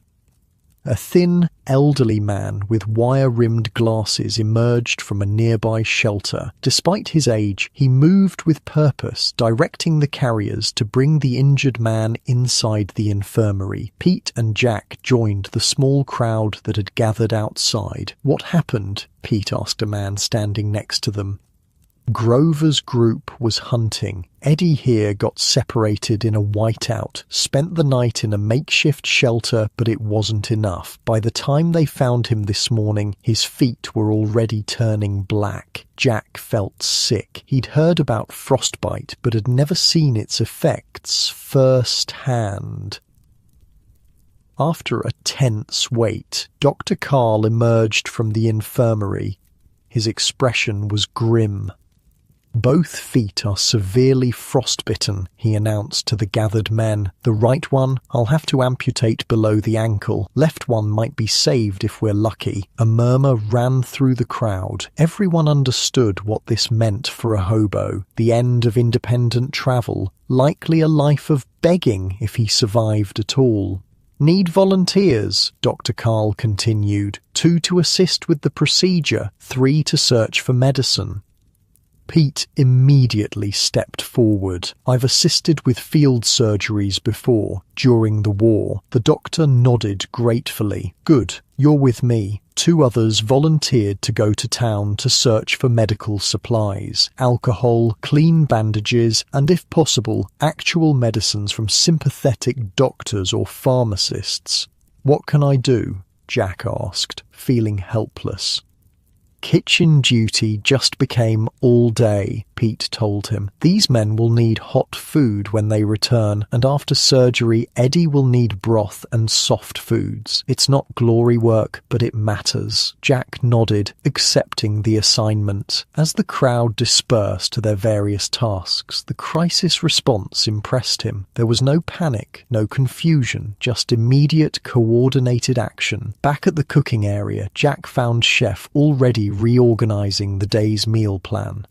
"We'll need more broth now," Chef said without preamble. "Start another pot. Use those chicken bones from yesterday and whatever vegetables we've got left." Jack worked alongside 3 other men, all focused on their tasks. No one talked much, but there was a sense of shared purpose. They weren't just cooking, they were contributing to the camp's survival mechanism.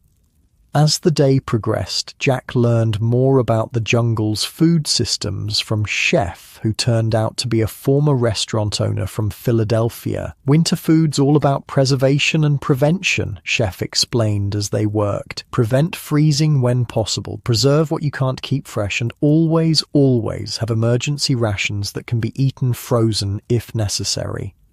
He showed Jack the camp's food storage systems, root vegetables buried in straw-lined pits dug into the ground below the frost line, meat preserved by smoking or drying, flour and grains stored in sealed metal containers to keep out moisture and vermin. Most important lesson, Shitsall?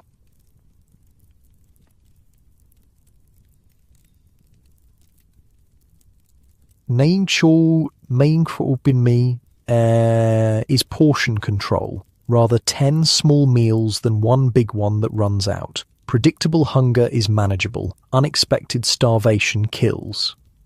By late afternoon, the search party had returned with precious medical supplies, some donated, some liberated from less secure sources. They rushed these to the infirmary where Pete and Dr. Carl were still working. It was after dark when Pete finally emerged, looking exhausted.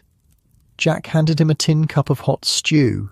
"How is he?" Jack asked. Pete sighed heavily.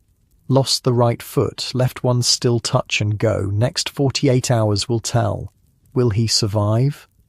"Body-wise, probably. Dr. Carl knows his stuff. Spirit-wise," Pete shrugged. "That's up to him. Some men give up when they lose their mobility. Others adapt." Pete took a long drink of his stew before continuing. Eddie kept saying he should have known better. He's an experienced winter rider. But one mistake, one small error in judgment during the whiteout, and now he's paying with his foot. The harsh reality of their existence hung in the air between them. On the winter rails, there was no margin for error, no forgiveness for momentary lapses. They ate in silence for a while, the gravity of Eddie's situation weighing on them both. Around them, the camp continued its evening routines, men gathering around fires, sharing stories, maintaining equipment, preparing for another cold night. "Bill wants to see us," Pete said finally. "After we eat, says he's got news." They found Bill in his headquarters, poring over what looked like hand-drawn maps spread across a makeshift table. The stove was burning low, casting long shadows across the earthen walls. "There you are," Bill greeted them. "Heard you did good work today, Pete. Dr. Carl says he couldn't have managed without you." Pete shrugged off the praise. "Just did what needed doing." "That's the attitude that keeps men alive out here." Bill gestured for them to sit. "Got word from some riders who came in from the east. Thought you'd want to hear it." Pete leaned forward eagerly. "About Thomas?" Bill nodded. "Maybe. Rider named Slim Jim came in with a group from Omaha. Says he met a young man matching Thomas's description in a jungle outside Kansas City about 2 months ago." "What was he doing there?" Pete asked, hope evident in his voice.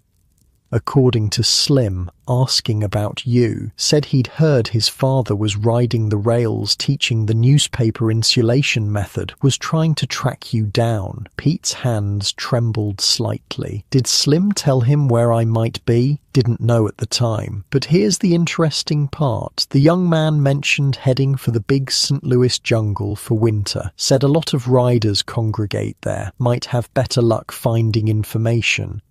"That matches what we heard yesterday," Pete said excitedly. "He's in St. Louis." Bill held up a cautioning hand. "Maybe. Information's 2 months old, but it's a solid lead." "When can we leave?" Pete asked, already half rising from his seat. "Not so fast," Bill countered.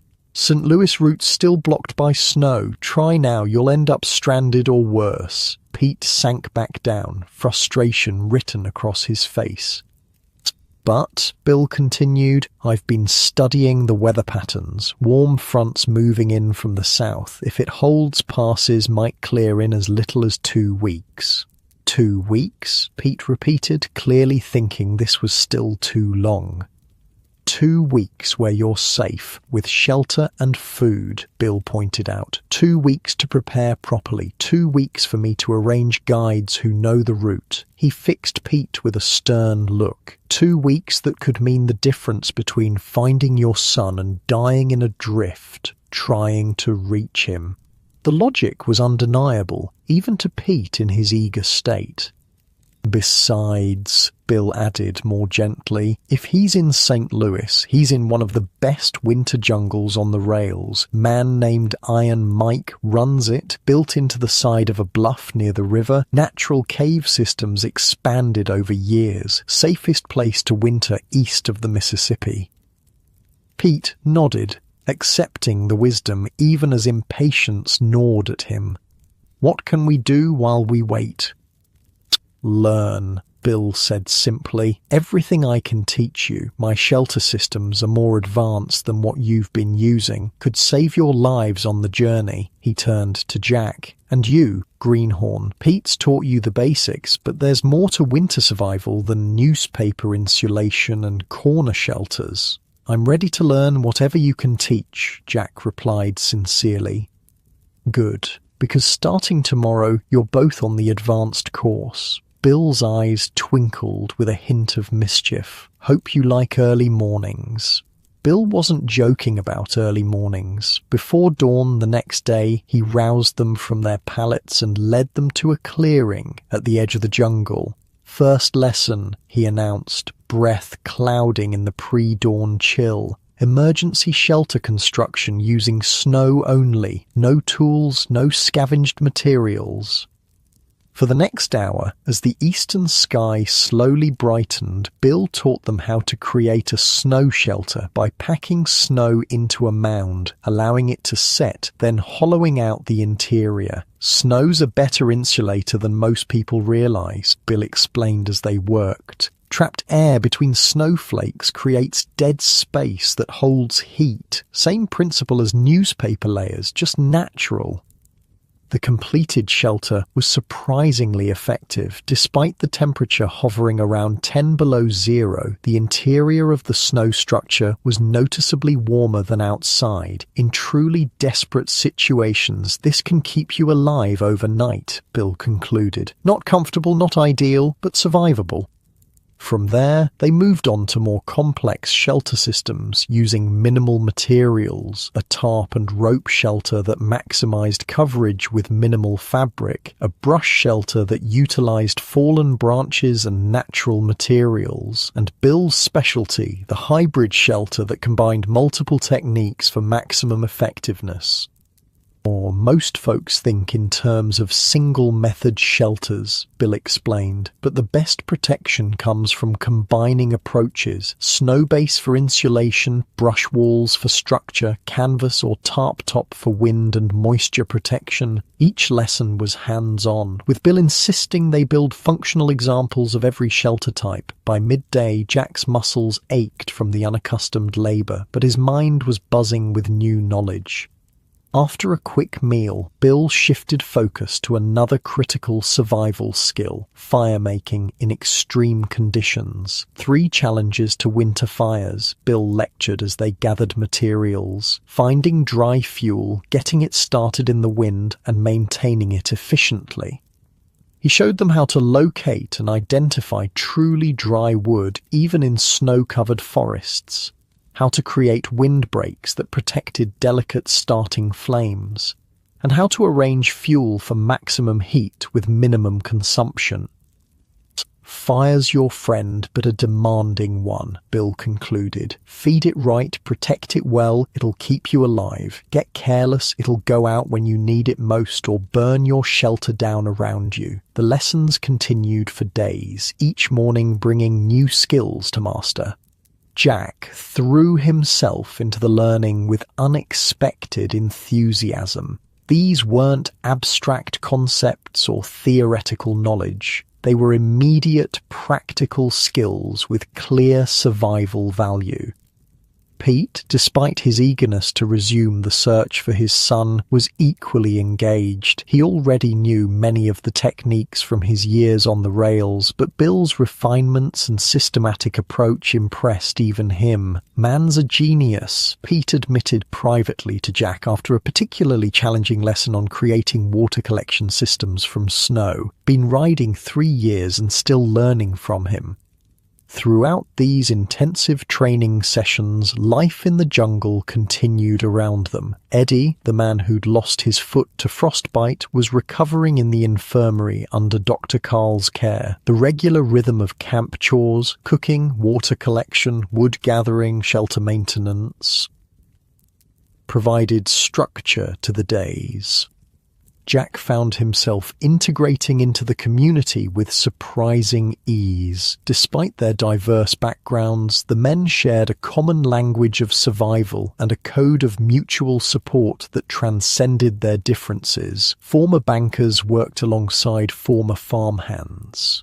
College-educated men took direction from those who'd never finished grade school but knew the ways of the rails. One evening, about a week into their training, Jack sat with Pete by one of the common fires. Around them, men were engaged in the nightly rituals of equipment repair and storytelling. "I never expected this," Jack admitted quietly. "Expected what?" Pete asked. "This community. When I jumped that freight out of Chicago, I thought I was leaving everything behind. Family, friends, society itself." Jack gestured at the activity around them. "Never thought I'd find another kind of society out here." Pete nodded thoughtfully. "Most folks have the wrong idea about riding the rails. Think it's all lone wolves and every man for himself." He looked around the camp. "Sure, there's some like that, but they're usually the ones found frozen come spring thaw." "Is that why you teach others? To build this kind of community?" "Partly," Pete acknowledged. "But mostly because that's what Henry taught me. Pass on what you know. Knowledge shared is lives saved." Jack thought about his own journey, from desperate, freezing newcomer to student of the winter ways. In just over a week, he'd gained skills that would have taken years to develop on his own if he'd survived at all. "When we find your son," Jack said, the question of if no longer in his vocabulary. "What then?" Pete was silent for a long moment, poking at the fire with a stick. "Haven't thought that far ahead. Find him first. Rest will sort itself out. You ever think about going back to your wife in California?" Pete's expression grew distant. "Every day. But the man she married owned a business, built houses, provided for his family." He looked down at his weathered hands. "That man's gone. Don't know if she'd recognize who I've become." "Seems to me you've become someone worth recognizing," Jack said quietly. "Someone who saves lives and teaches others to survive. There's honor in that." Pete didn't respond, but something in his expression shifted, a softening around the eyes perhaps, or a slight easing of the permanent tension in his shoulders. Around them, the fire crackled, sending sparks spiraling up into the night sky. The temperature was dropping as darkness deepened. But inside the perimeter of Bill's jungle, they were as safe as anyone could be in the frozen heart of a depression winter. The promised warm front arrived faster than expected. 10 days after their arrival at Bill's jungle, the temperature climbed to a balmy 20 degrees above zero, practically tropical by winter rail standards. "Snow's melting in the passes," Bill announced during the morning meal. "St. Louis route should be clear in another day or two." Pete couldn't hide his excitement. After years of searching, he was closer than ever to finding Thomas. "We'll leave tomorrow," he decided, looking to Jack for confirmation. "First light." Jack nodded. Though the idea of leaving the relative safety of the jungle was daunting, he'd made a promise to help Pete find his son. "You'll need better gear," Bill said matter-of-factly. "Corner shelters and newspaper layers are good for emergencies, but for a journey this long in winter conditions, you need specialized equipment." He led them to a storage shelter at the edge of camp, a low structure almost invisible against the snow-covered ground. Inside, Bill had organized a surprising collection of salvaged materials, sorted by type and potential use. "Community resources," Bill explained. "Everyone contributes what they can, takes only what they need." From this treasure trove, Bill helped them assemble enhanced survival kits. He upgraded Pete's waterproof newspaper bag with a more robust oilcloth design that could hold twice as much. He showed Jack how to make a specialized tool for opening frozen boxcar doors. Both received improved insulation systems that built on Pete's newspaper method but incorporated additional materials for better durability.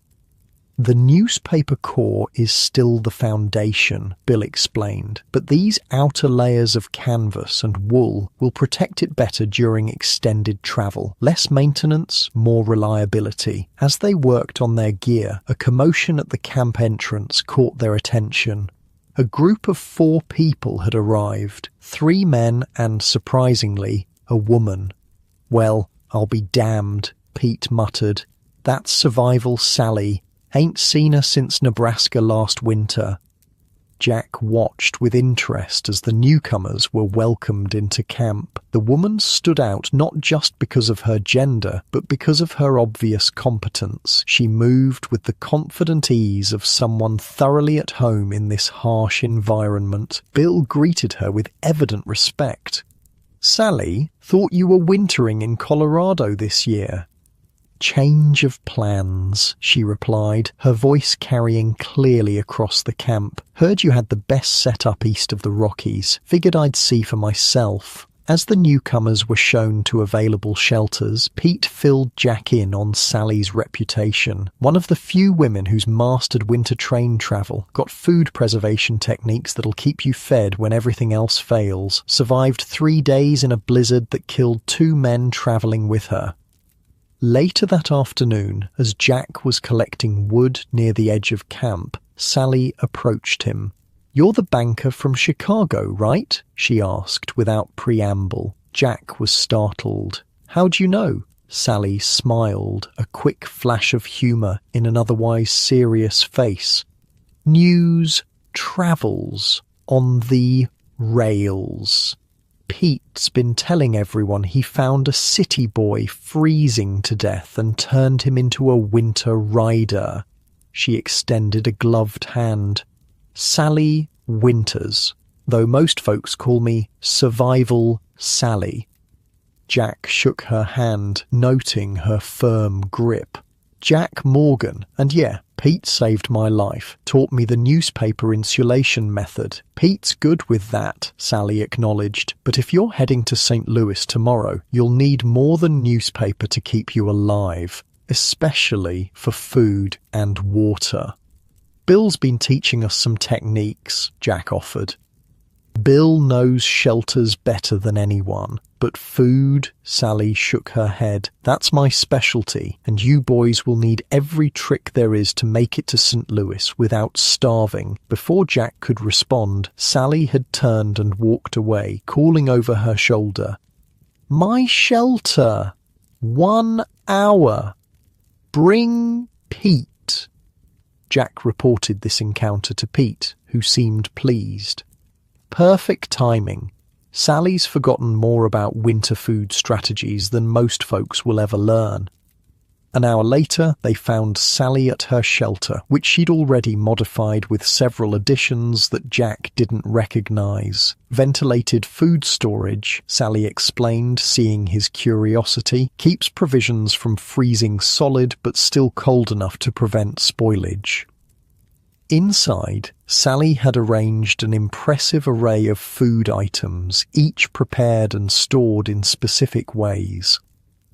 "Food selection system," she began without preliminary small talk. "Winter riding needs specific types of food. High-fat items stay edible when frozen. Bacon, lard, nuts, critical for maintaining body heat." She showed them how she prepared each item, cutting bacon into small, bite-sized pieces, grinding nuts into coarse meal, slicing dried meat into thin strips that could be softened with body heat. "Never carry food that requires cooking," she warned. "Fire's a luxury, not guarantee. Everything must be edible, cold, or frozen." Pete nodded along, occasionally adding his own observations. Jack took mental notes, recognizing the life-saving value of this knowledge. "Water management's even trickier," Sally continued, showing them her collection of small metal flasks. "Multiple containers rotated inside clothing to prevent freezing, never one large canteen." She demonstrated her emergency water technique, using a small metal cup held against the body to melt snow. Slow process, she admitted, but reliable when nothing else works. Just remember, only use clean snow from areas away from railroad tracks. Industrial pollution's no joke. The lesson continued for hours, covering food storage, emergency rations sewn into clothing, hunger management techniques, and even how to safely eat snow when desperate.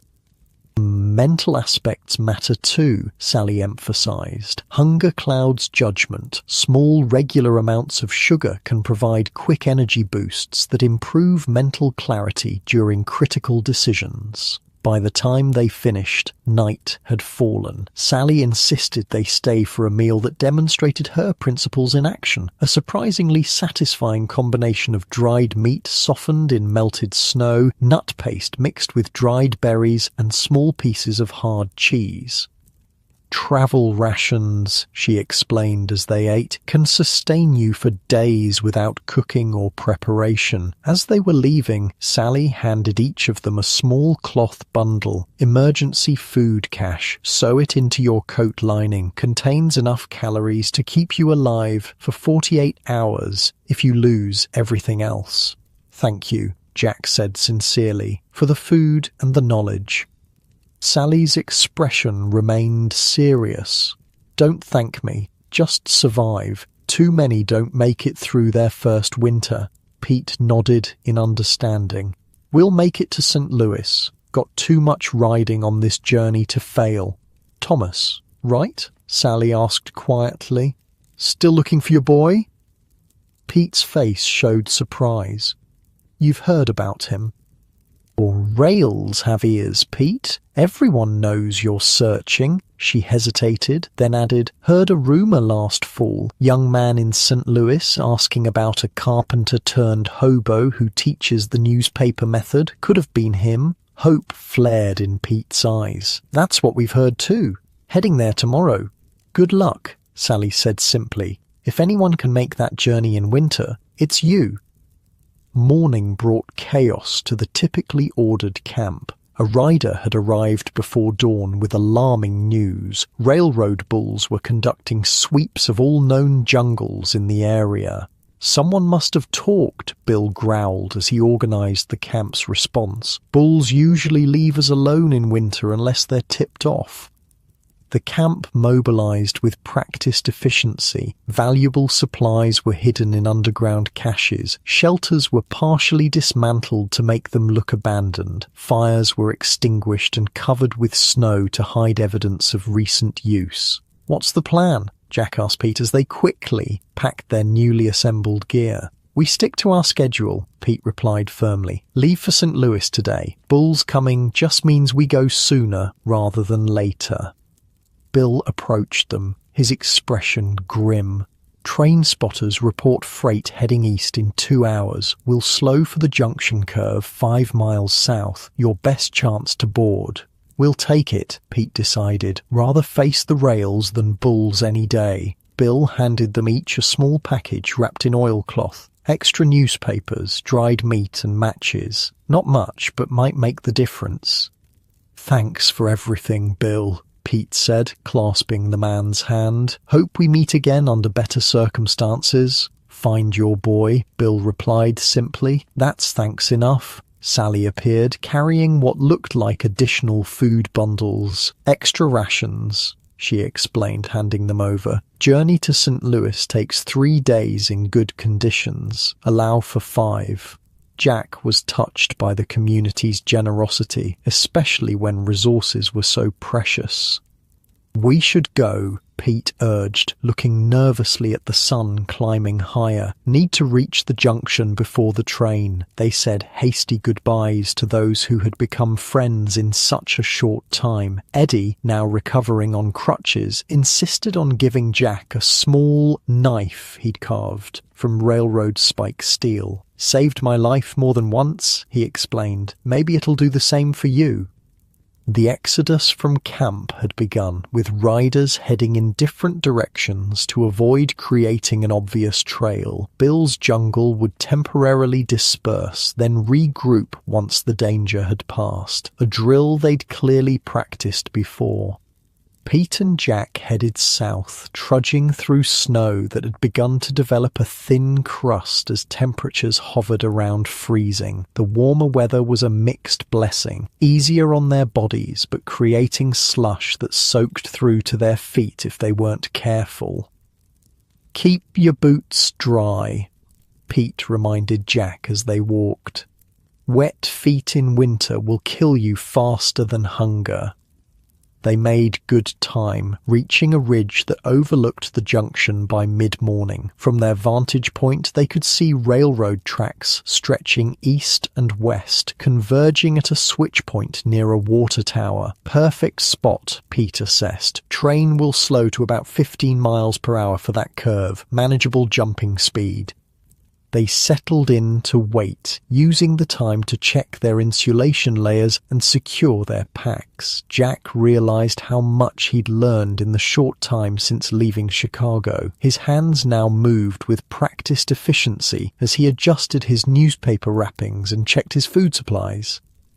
"You're not the same greenhorn who nearly froze to death in that boxcar," Pete observed, noting Jack's competence. "Had a good teacher," Jack replied with a small smile. "Several, actually." A distant whistle announced the approaching train. They moved closer to the tracks, positioning themselves behind a stand of trees to remain hidden until the last moment. "Remember the technique," Pete coached as the train came into view. "Wait for a good car. Boxcar with door partially open is ideal. Time your run to match the train's speed. Jump for the door handle. Pull yourself up and in. Never grab moving parts or wheels." Jack nodded, focusing on controlling his breathing. Despite his growing confidence, jumping a moving train still terrified him. The locomotive thundered past their hiding spot, belching smoke into the winter air. They counted cars, watching for suitable rides. "There!" Pete pointed to an empty boxcar with its door slid open about 2 feet. "That's our ride. Ready?" Jack nodded, though his dry mouth and pounding heart suggested otherwise. "Now!" Pete shouted, breaking from cover. They ran alongside the tracks, matching their pace to the slowing train. The boxcar approached, its open door tantalizingly close, yet still moving fast enough to kill if they mistimed their jump. Pete went first, grabbing the handle beside the door and swinging himself up with practiced grace. He immediately turned, extending a hand to Jack. Jack pumped his legs harder, reaching for Pete's outstretched hand. Their fingers touched, slipped, then connected firmly. With Pete's help, Jack hauled himself up and into the relative safety of the boxcar. They collapsed on the wooden floor, breathing hard from the exertion. "Made it!" Pete gasped, a grin splitting his weathered face. "First step to St. Louis." Jack nodded, unable to speak yet. The reality of what they were doing hit him anew. Riding a freight train in winter, pursuing a young man who might or might not be in St. Louis, facing dangers that had killed countless others attempting the same journey. "Having second thoughts?" Pete asked, reading Jack's expression. "No," Jack replied honestly. "Just respecting what we're up against." Pete nodded approvingly. "Healthy fear keeps you sharp. No fear makes you dead." They settled into the familiar routine of creating a secure space in the boxcar. Pete immediately began constructing one of Bill's improved corner shelters, while Jack organized their food supplies according to Sally's system. 3 to 5 days to St. Louis, Pete calculated as they worked, assuming no major delays or weather changes. Jack noticed Pete's hands trembling slightly as he tied knots in the shelter framework. Not from cold, he realized, but from emotion. After years of searching, Pete was potentially days away from finding his son. "We'll find him," Jack said with quiet confidence. Pete nodded, not trusting himself to speak. After a moment, he cleared his throat and said, "First rule of winter riding, never make promises about things you can't control."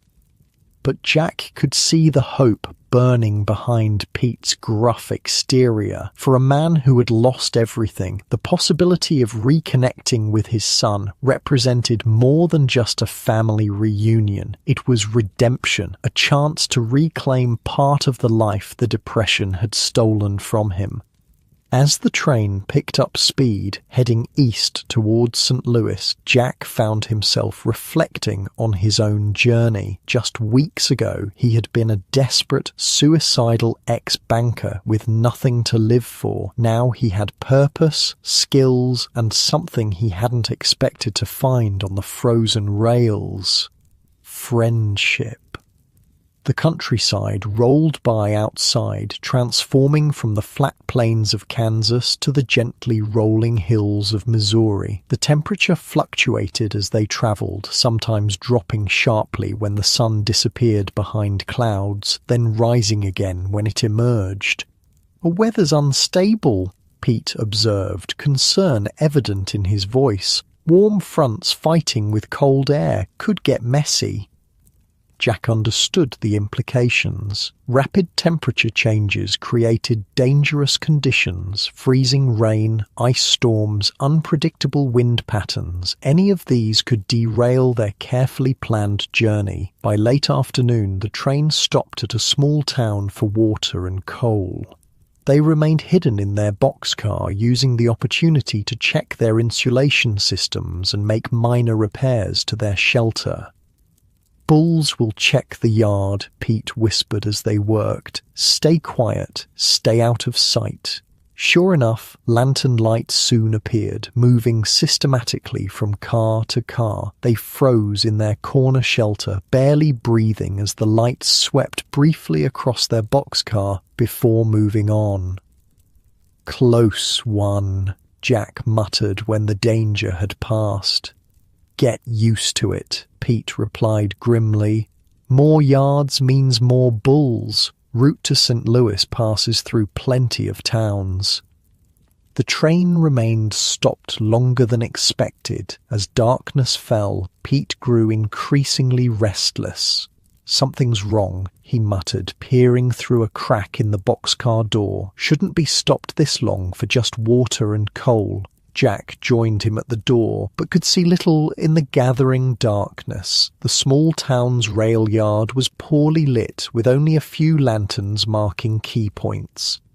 A sudden commotion drew their attention. Shouts, the sound of running feet, then a series of sharp whistle blasts. "Bulls found someone," Pete translated. 3 whistle blasts is their signal for rider spotted pursue. They watched tensely as shadows moved through the yard, converging on a point near the caboose. A figure broke from the pursuit, running desperately toward the front of the train.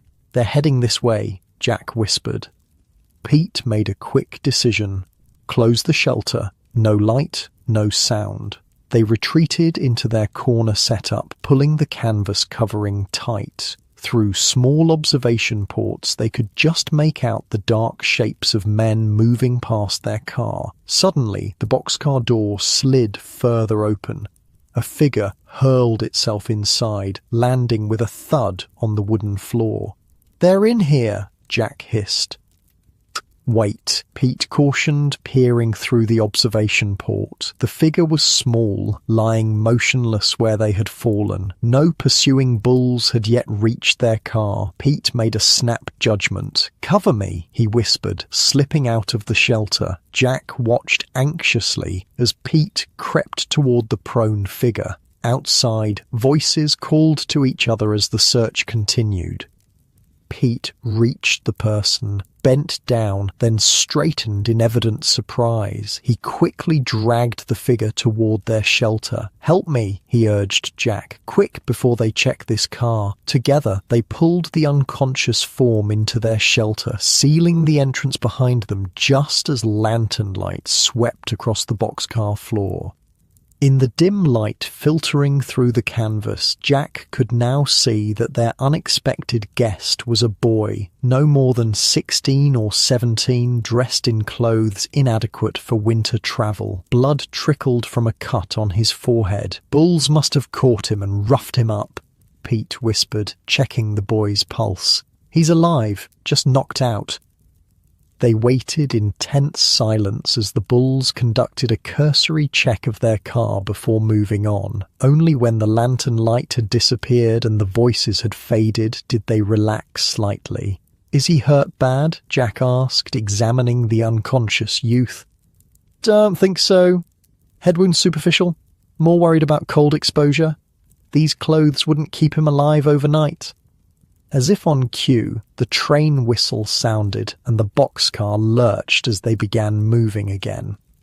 "We're stuck with him now," Pete observed, not unkindly. "Can't put him back out there to freeze." Jack was already removing his outer layer. "We can share our insulation. Got plenty of newspaper." Pete nodded approvingly. "Start with his core temperature. Chest and torso first, then limbs."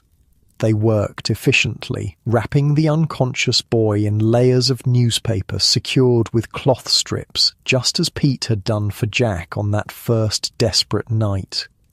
"He's young," Jack observed as they worked. "Too young to be riding alone in winter."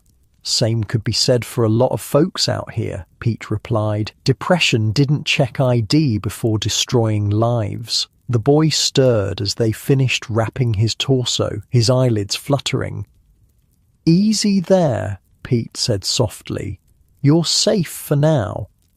The boy's eyes opened fully, panic immediately filling them. He tried to sit up, to escape, but was too weak to manage it. "We're not bulls," Jack assured him quickly. "We're riders like you, found you unconscious after they roughed you up." Confusion replaced fear in the boy's eyes. Where am I?" "Freight car heading east," Pete answered. "I'm Newspaper Pete. This is Jack. And you're damn lucky to be alive, son." The boy relaxed slightly, recognizing Pete's name. "Newspaper Pete? The one who teaches the insulation method?" Pete nodded, surprise evident on his face. "You've heard of me?" "Everyone on the rails has heard of you," the boy replied, his voice gaining strength. "Been trying to find you, actually." A strange expression crossed Pete's face, hope mingled with disbelief. "What's your name, son?" he asked, his voice suddenly hoarse. The boy hesitated, and then replied, Thomas Gardner." The boxcar seemed to freeze around them, time suspended in the space between the boy's words and Pete's reaction. "Thomas," Pete whispered, his weathered face transformed by shock and desperate hope.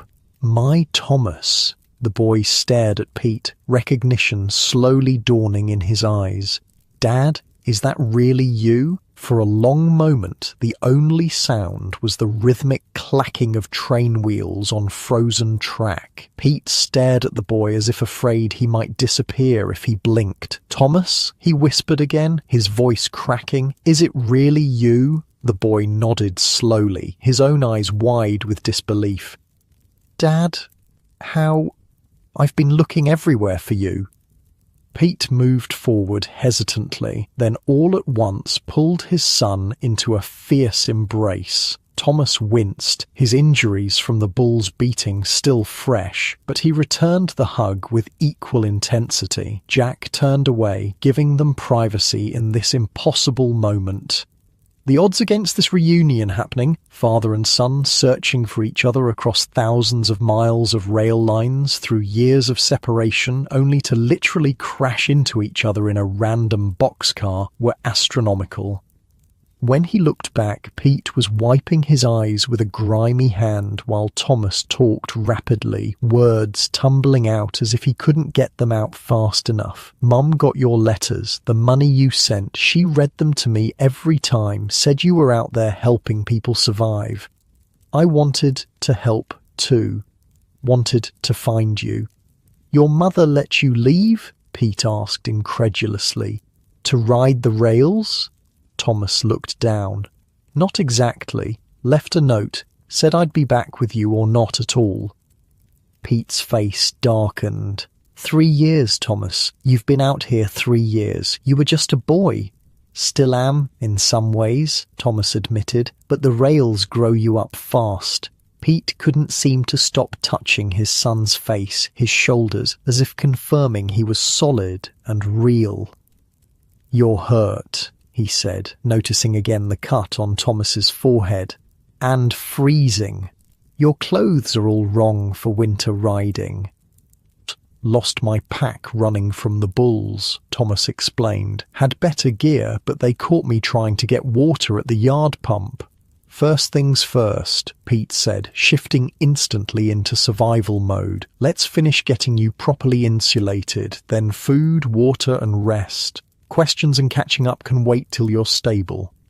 Jack watched with admiration as Pete set aside his overwhelming emotions to focus on his son's immediate needs. It was the winter rider's way. Emotions were luxury items. Survival necessities came first. They completed Thomas's newspaper insulation system, with Pete fussing over every detail like a mother hen. Jack melted clean snow in a small metal cup using his body heat, following Sally's technique perfectly. When the water was liquid, he added a pinch of dried meat powder from her rations, creating a broth that would warm Thomas from the inside. "Drink slowly," Pete instructed his son. "Small sips. Let your body adjust." Thomas obeyed, but his eyes never left his father's face.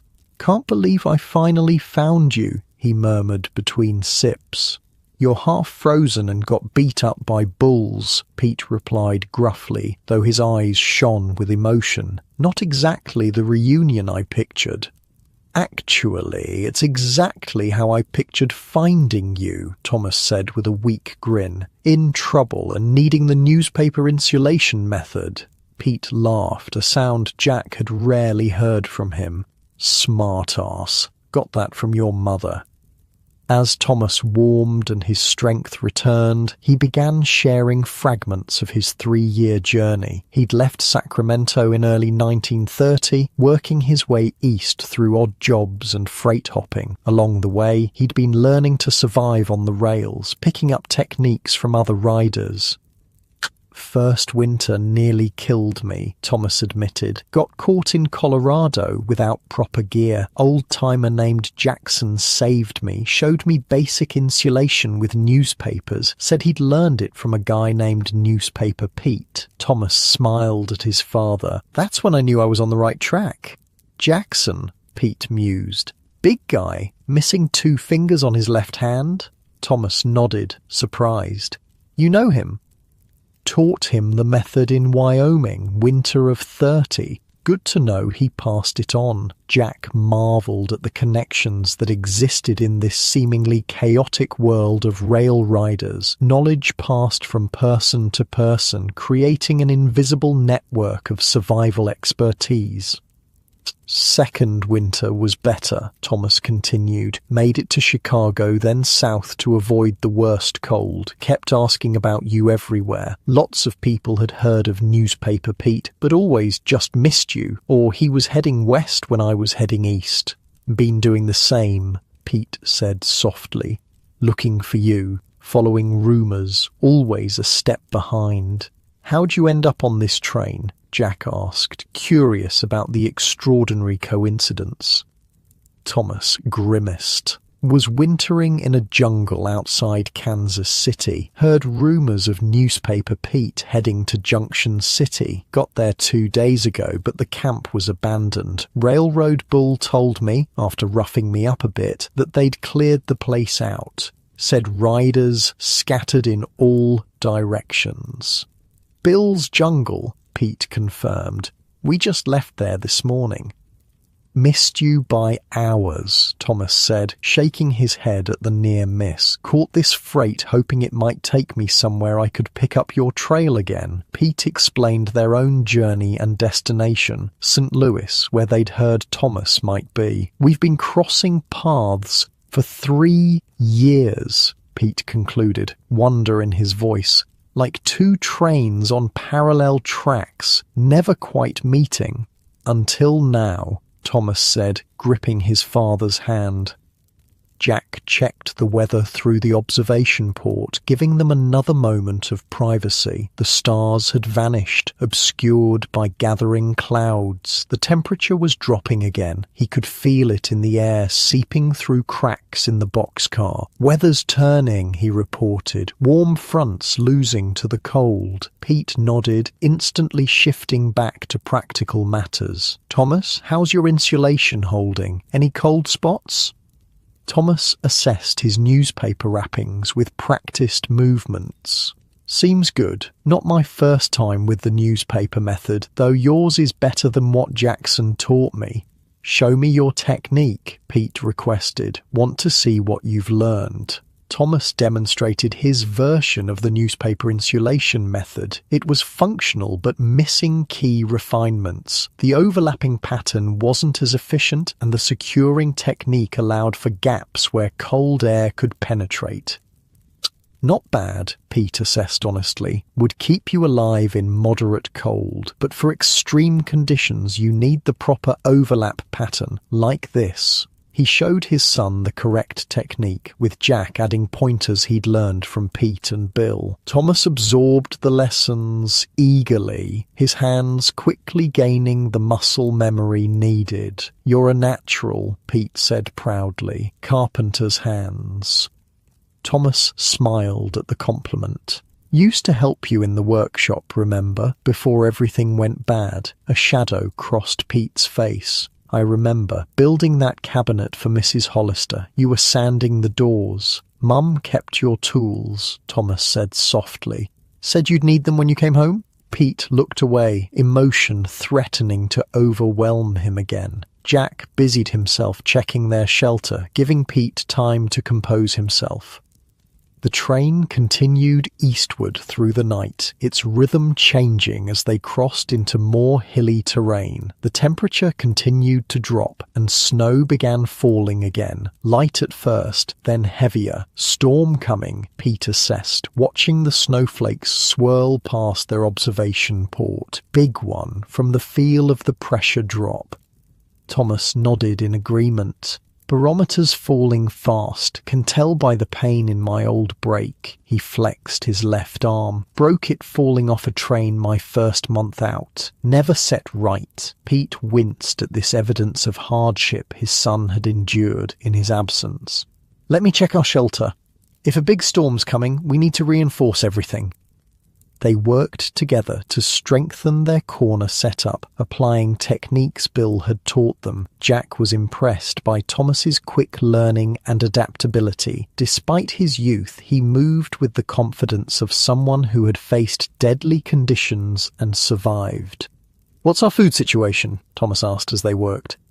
"Better than it could be," Jack replied, showing him Sally's carefully packed rations. "We've got high-fat foods that won't freeze, solid dried meat, nut meal, and emergency caches sewn into our coats." Thomas whistled appreciatively. "That's professional-level preparation. Who taught you that?"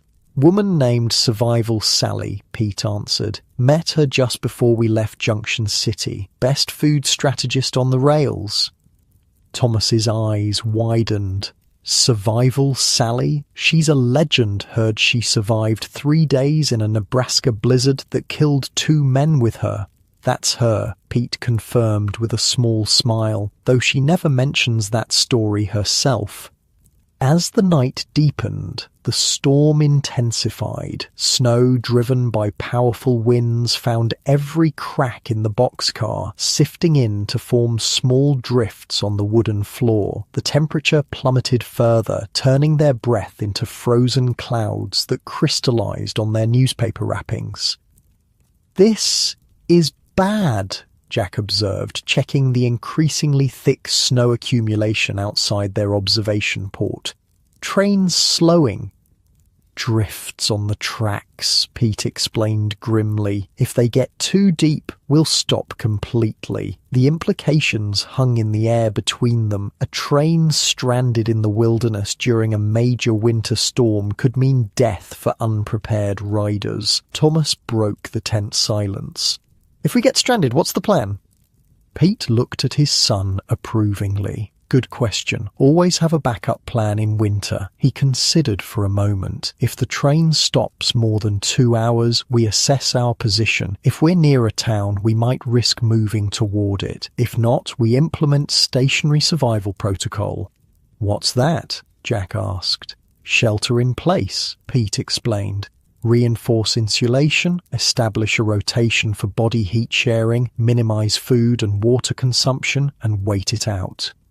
How long can we last? Thomas wondered. With what we have, 3, maybe 4 days if we're careful, Pete calculated. Sally's rations plus our emergency caches would stretch that far. The train continued to slow, finally coming to a complete stop. The sudden silence was eerie after hours of constant movement.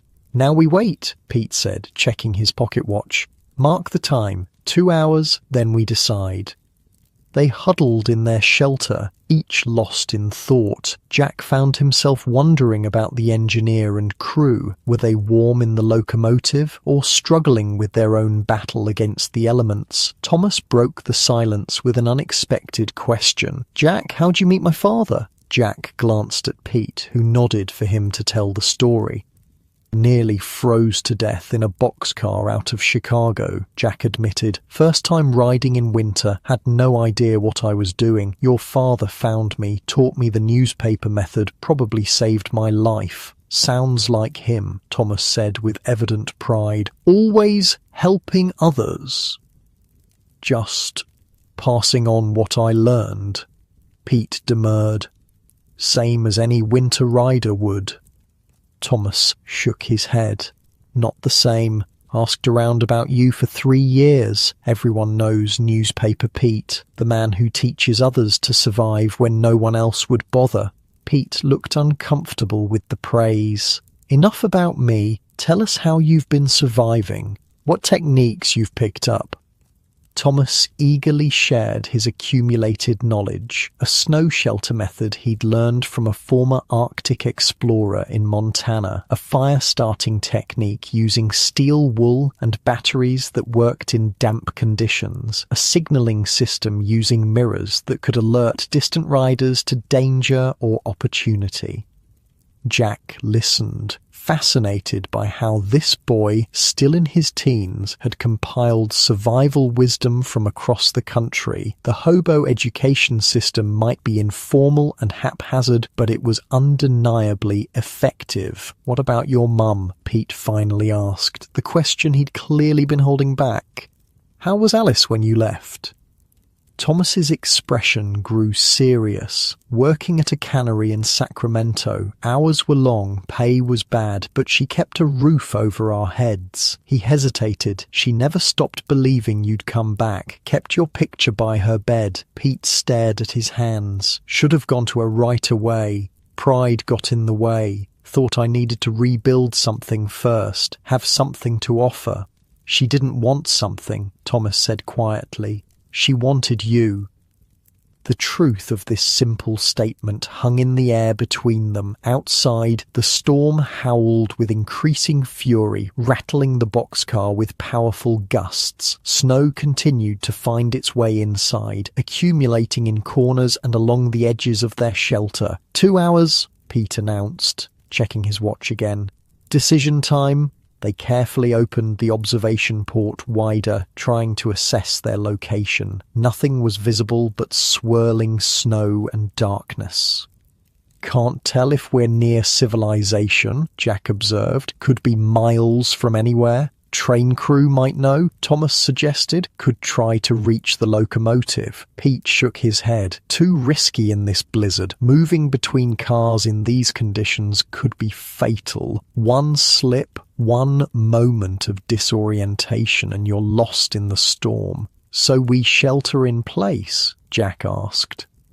Pete nodded grimly. For now, implement the protocol. Thomas, help me reinforce the outer shelter wall. Jack, inventory all food and water. Establish strict rations. They worked methodically, each focused on their assigned tasks. Jack organized their combined supplies, calculating minimum sustainable portions. Thomas and Pete reinforced their shelter, adding extra newspaper insulation to the walls and securing all potential gaps. Now the rotation system, Pete instructed when these tasks were complete. 3-person setup is actually ideal. 1 person sleeps in the middle, getting warmth from both sides. Rotate positions every 2 hours so everyone gets a turn in the warmest spot. Jack marveled at the efficiency of the system. Even in this life-threatening situation, there was a protocol, a method developed through hard experience and passed from rider to rider. What about the other riders? Thomas asked suddenly. There must be others on this train. Some might not know how to survive a stranding. Pete and Jack exchanged glances. It was the same concern Jack had raised in Junction City when they found the family and Whiskey Joe. Can't risk searching the whole train in this storm, Pete said reluctantly. But we can check adjacent cars when the wind dies down a bit.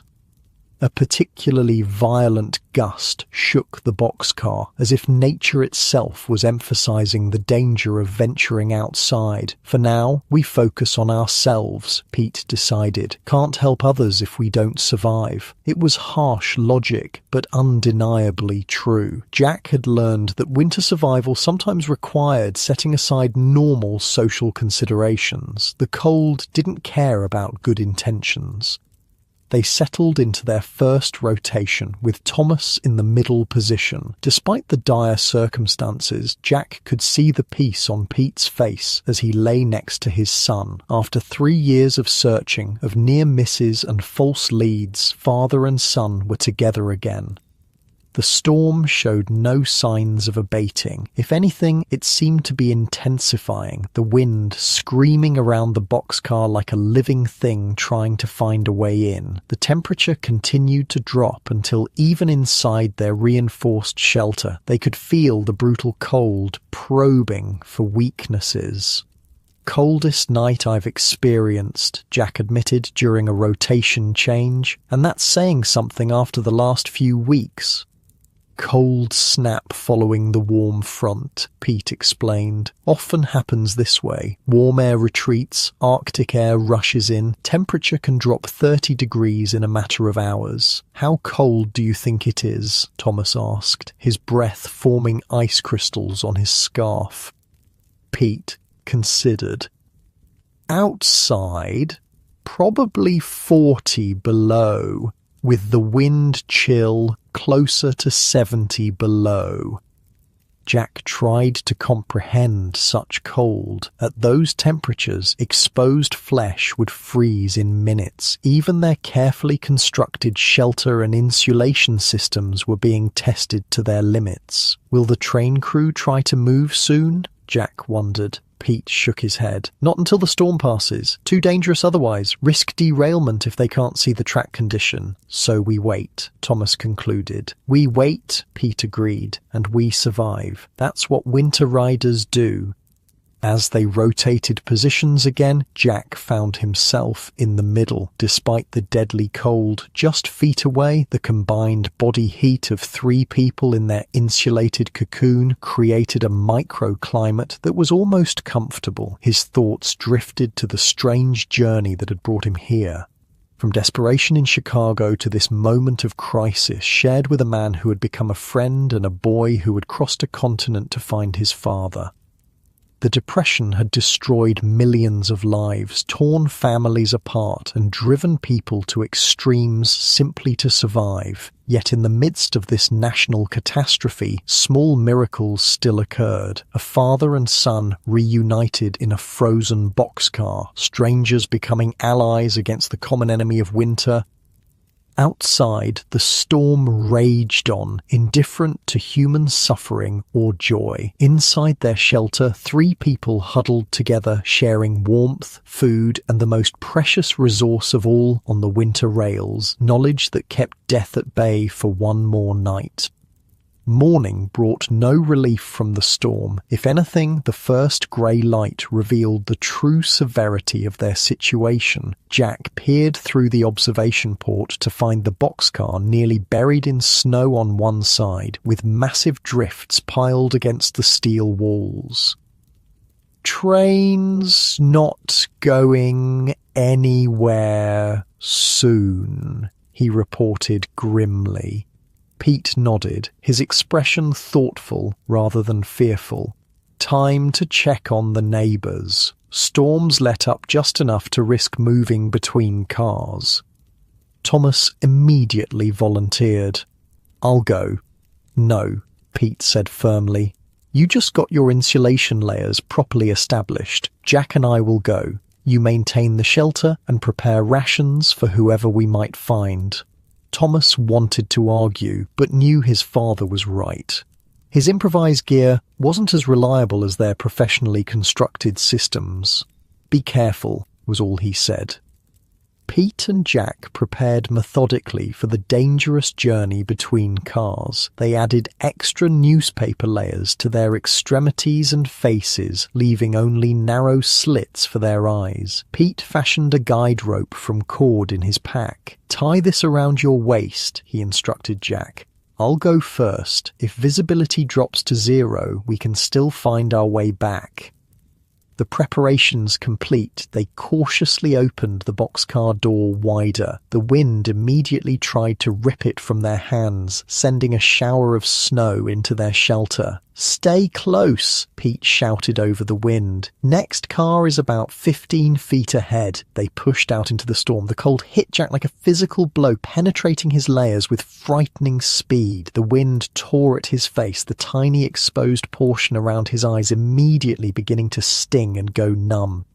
Walking was nearly impossible. The snow reached mid-thigh in places, and the wind pushed against them with hurricane force. Pete forged ahead, one hand gripping the side of the train for guidance, the other holding the rope connected to Jack. It seemed to take an eternity to reach the next car. When they finally found its door, Pete had to use his metal tool to break through the ice that had sealed it shut. The door finally slid open with a groan of protesting metal.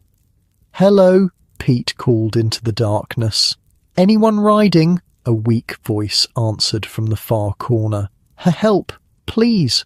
Their eyes adjusting to the dimness, they made out two forms huddled together under what looked like a single tattered blanket. A man and woman, both young, both clearly in the advanced stages of hypothermia. "Jesus," Jack muttered, immediately moving toward them. "They're freezing to death." The couple were barely conscious, their lips blue, their movements sluggish. Their clothes were completely inadequate. Light jackets, no gloves, ordinary shoes, clearly not experienced riders. Newlyweds, the young man managed to stutter through chattering teeth. "Trying to reach her parents in Illinois. No money for train fare." "Save your strength," Pete instructed, already removing his outer layer. "We need to warm you up first. Talk later." They worked quickly, applying their emergency protocols. The most urgent need was core warming. They helped the couple out of their wet outer clothes and began wrapping them in dry newspaper layers. "Got to move fast," Pete explained as they worked. "Severe hypothermia can kill even after you're in shelter. Body temperature continues dropping unless actively reversed." The young woman was in worse shape than her husband. Her extremities were dangerously cold, her responses increasingly confused. Pete recognized the signs of advanced hypothermia. "We need to get them back to our shelter," he decided. "Body heat from 5 people will warm them faster than anything we can rig here." "Can they walk?" Jack asked doubtfully. "Have to try. Carrying them in this wind would be impossible." They got the couple to their feet, supporting them between their own bodies. The newspaper insulation they'd hastily applied was minimal, but would help prevent further heat loss during the short journey. "Just 15 feet, Pete encouraged as they prepared to venture back into the storm. 15 feet to warmth and safety. The return journey was even harder than the outbound trip. The couple could barely stay upright, and twice the young woman nearly collapsed. Only Pete's iron grip kept her moving forward. When they finally reached their boxcar, Thomas was waiting anxiously at the door. His eyes widened at the sight of the half-frozen couple, but he immediately helped pull them inside. "Get them in the shelter," Pete directed. "Center position. We need to warm them from both sides." They arranged the couple in the middle of their shelter, with Thomas and Jack on either side providing direct body heat. Pete worked quickly to prepare hot broth using Sally's technique of melting snow with body heat and adding dried meat powder. "Small sips," he instructed the young man, who was recovering faster than his wife. "Too much too fast can shock your system." The young woman remained barely responsive, her skin alarmingly pale, except for patches of red on her cheeks and nose, early signs of frostbite. "She needs more heat," Pete said with concern. "Jack, Thomas, press closer. Direct contact is best." They repositioned, creating a human cocoon around the shivering woman. Pete prepared a special mixture from Sally's supplies, a high-energy paste of nut meal, dried fruit, and a precious pinch of sugar. "Try to get her to take some," he told the husband. "Sugar will help her brain function, critical for recovery." For nearly an hour, they focused entirely on warming the couple. Gradually, colour returned to the woman's face, and her violent shivering subsided to occasional tremors. The man recovered enough to speak coherently. "Name's Robert," he introduced himself. "This is my wife, Emma. We got married last month in Kansas City, heading to her folks' farm near Springfield, Illinois." "First time riding?" Pete asked gently. Robert nodded, shame evident in his expression. "Thought it would be simple. Just hop a train, get off near her hometown. Didn't realize," he gestured at the storm outside. "Winter riding isn't something you figure out on your own," Pete said without judgment. "Knowledge is passed rider to rider. No shame in not knowing what no one taught you." Emma stirred, her eyes opening with more clarity. What happened?" "You're safe," her husband assured her. "These men found us. They know how to survive out here." Pete checked her extremities, relieved to find no serious frostbite. "You got lucky. Another hour in that cold with those clothes would have lost fingers and toes at minimum." "Thank you," Emma said weakly. "We would have died without you." "That's not how it works on the winter rails," Pete replied simply. "Knowledge gets shared, lives get saved. Someday you'll do the same for someone else." With the immediate crisis addressed, they reorganized their shelter to accommodate 5 people. Space was tight, but the additional body heat actually improved their overall situation. Pete adjusted their ration calculations, portioning their food to stretch for all 5 of them. "How long do you think we'll be stranded?" Robert asked as Pete handed out carefully measured portions of Sally's dried meat. "Depends on the storm," Pete replied honestly. "Could be hours, could be days. Railroad will send a plow eventually, but they prioritize passenger trains and important freight. This train's mostly empty boxcars heading east for loading. We're low priority." "What happens when the food runs out?" Emma asked, the fear returning to her voice. Thomas spoke up confidently. "Won't come to that. Between Sally's rations and our emergency caches, we've got enough for 3, maybe 4 days if we're careful. Storm won't last that long." Jack admired Thomas's certainty. Whether he actually believed it or was just trying to reassure the frightened couple, it was exactly what they needed to hear. As if confirming Thomas's optimism, the wind outside began to slacken slightly, the constant roar diminishing to an intermittent howl. Pete noticed it first, his head tilting as he assessed the change. Pressure's rising, he observed. Storms starting to pass. "Should we check the other cars?" Jack suggested. "Might be more riders in trouble." Pete considered this. "Storm's still dangerous, but you're right. Now that these two are stabilizing, we should look for others." He turned to Thomas. "You stay with Robert and Emma. Maintain the shelter. Keep them warm. Jack and I will check the rest of the train." Thomas clearly wanted to join the rescue mission, but again accepted his father's logic without argument. His presence was needed here, keeping their shelter functional and the couple safe. Pete and Jack prepared for a longer expedition this time, planning to check every car they could reach safely. They tied more cord around their waists, creating a longer safety line, and packed small bundles of newspaper and emergency rations to leave with any riders they found. "The storm picks up again while we're out there. Return immediately," Pete instructed Thomas. "Don't wait for us. Maintain your shelter and stay alive." Thomas nodded solemnly, understanding that in winter survival, hard choices sometimes had to be made. Outside, the temperature remained brutally low, but the slightly reduced wind made movement more manageable. They worked their way forward, checking each car methodically. The next two cars were empty, but in the third they found an elderly man huddled near death in the corner. His extremities were already showing the blackened signs of severe frostbite. "Can we move him?" Jack asked, seeing the man's dire condition. Pete checked the man's pulse and responsiveness, his expression grim. "Too far gone to risk moving through this cold. We bring help to him instead." They quickly built a simple shelter around the old man using techniques Bill had taught them. They wrapped him in layers of newspaper and left him with emergency rations and instructions for when he regained consciousness. "Best we can do," Pete said regretfully. "Can't save everyone in conditions like these." They continued forward, finding two more riders in the next car, men with some winter experience who had created basic shelters but were running low on food. Pete shared emergency rations and improved their insulation techniques before moving on.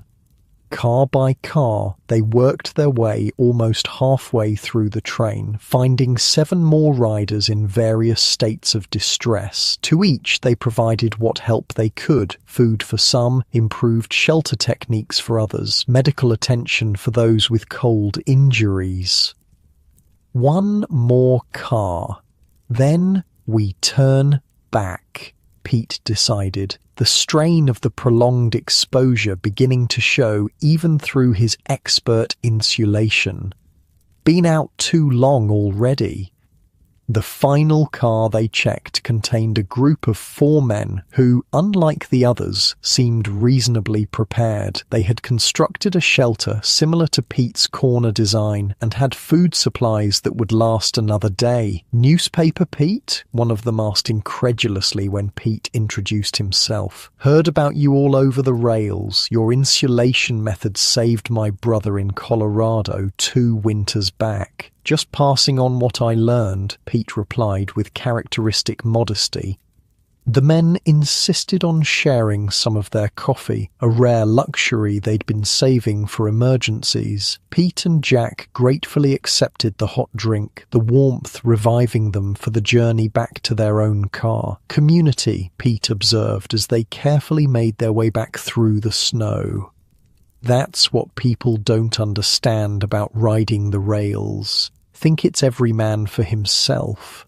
But winter creates bonds. Shared knowledge means shared survival. By the time they returned to their boxcar, the storm had weakened considerably, though snow was still falling. Inside, they found Thomas teaching Robert and Emma the finer points of the newspaper insulation method. "Figured they should know how to do it properly," Thomas explained. "For when they continue their journey." Pete nodded approvingly. Good thinking. Knowledge shared is lives saved. As evening approached, the wind died completely, leaving an eerie silence broken only by the occasional creak of the train's metal contracting in the cold. The temperature remained well below zero, but without the wind, their shelter easily maintained a survivable microclimate. They shared a meal from Sally's rations, carefully portioned to 5 equal shares. Despite the meagre size, the high-fat, high-calorie food provided substantial energy. Robert and Emma were fascinated by the specialized winter food systems Sally had designed. "Never would have thought of carrying food specifically because it stays edible when frozen," Robert admitted. "We brought sandwiches that turned into rocks within hours." "It's all learned knowledge," Pete explained. "Trial and error over many winters, riders figuring out what works, passing it along to others." As they ate, Thomas entertained them with stories from his 3-year search for his father. He'd ridden rails from California to New York, worked odd jobs in 24 states, and collected survival techniques from hundreds of fellow travelers. "Met a man in Montana who'd been an Arctic explorer before the crash wiped him out," Thomas recalled. "Taught me how to build snow shelters that can keep you alive even at 50 below. And you learned all this to find your father?" Emma asked, clearly moved by his dedication. Thomas nodded. "Worth every minute, even the hard parts." The simple statement brought a suspicious moisture to Pete's eyes that he quickly blinked away. Jack listened to father and son trading stories, each discovering the adventures and hardships the other had experienced during their years apart. Despite their dangerous situation, stranded in a blizzard with limited supplies, there was a warmth in the shelter that went beyond physical heat. As night fell, they established a watch rotation. Someone needed to stay awake to monitor the temperature, check for changes in the weather, and maintain the shelter. Pete took the first shift, insisting the others rest while they could. Jack found sleep came surprisingly easily despite the circumstances. The rhythmic breathing of the others, the cocoon-like warmth of their shared shelter, and the bone-deep exhaustion from the day's exertions all combined to pull him down into dreamless sleep. He woke to Thomas gently shaking his shoulder. "Your watch," Thomas whispered. "Storms passed completely. Stars are out." Jack carefully extracted himself from the shelter, trying not to disturb the others. Moving to the observation port, he was stunned by the transformation outside. The blizzard had given way to an absolutely clear sky filled with more stars than Jack had ever seen. The moon, nearly full, illuminated a landscape transformed into an alien world of wind-sculpted snow formations. The air was incredibly still, intensifying the brutal cold, but creating a scene of breathtaking beauty. The train sat motionless, half buried in massive drifts, looking like an abandoned relic from another age. In the moonlight, Jack could make out the tracks ahead, completely obliterated by snow that would require a specialized plow train to clear. "Beautiful, isn't it?" Pete's voice came quietly from behind him. "Always thought there's something special about the night after a blizzard, like the world's been wiped clean, given a fresh start." Jack nodded, understanding exactly what Pete meant. The pristine landscape, unmarked by human presence, offered a strange serenity despite the lethal cold it represented. "Couldn't sleep?" Jack asked. Pete shook his head. "Too much on my mind. Found my son after 3 years. Still processing it." He joined Jack at the observation port. "When you lose everything, home, work, purpose, you never expect to get any of it back. Just learn to live with the loss." "And now?" Jack prompted gently. Pete's weathered face held an expression Jack hadn't seen before, something like peace mixed with uncertainty. "Now I'm thinking about what comes next. For Thomas, for me. He hesitated, maybe even for Alice. The idea of rebuilding a family torn apart by the Depression seemed both impossible and essential, a microcosm of the national healing that would eventually be needed. "What will you do?" Jack asked. "When we reach St. Louis?" "Send a telegram to Alice," Pete decided. "Let her know Thomas is safe, that we're together. After that," he shrugged, "one step at a time. Winter's not over yet." They stood in comfortable silence, watching the stars wheel slowly overhead, each lost in thoughts of what had been lost, what had been found, and what might still be possible in a country struggling through its darkest economic hours. "Get some rest," Jack finally told Pete. "I've got the watch." Pete nodded gratefully and returned to the shelter. Jack remained at the observation port, keeping vigil as the night deepened. Out in the stark moonlit landscape, he thought he saw movement, perhaps a wolf or coyote investigating the stalled mechanical beast that had invaded its territory. The creature paused, looking directly toward Jack's position, then turned and trotted away across the unmarred snow, a momentary connection across the divide between human and wild, between the technological world that had faltered so catastrophically and the natural world that continued, regardless of stock markets or human suffering. Jack checked his watch. 4 hours until dawn. 4 hours of this pristine, deadly beauty before the practical challenges of survival would again take precedence. He settled in for his watch, grateful for the knowledge that had kept them alive through the storm and for the unexpected community formed in this frozen boxcar in the middle of nowhere. Dawn broke over a world transformed. The blizzard had passed completely, leaving behind a landscape sculpted in white and blue shadows. The sun rose into a perfectly clear sky, its light diamond bright as it reflected off the endless snow. Jack watched the sunrise from their observation port, having maintained his vigil through the night. The temperature had dropped even further in the still air, what winter riders called a cold snap, but their shelter had held against it. Inside their insulated corner, 5 people had survived a night that would have killed them individually. "Train crew's moving," Jack called quietly to the others as he spotted distant figures trudging through the snow from the locomotive.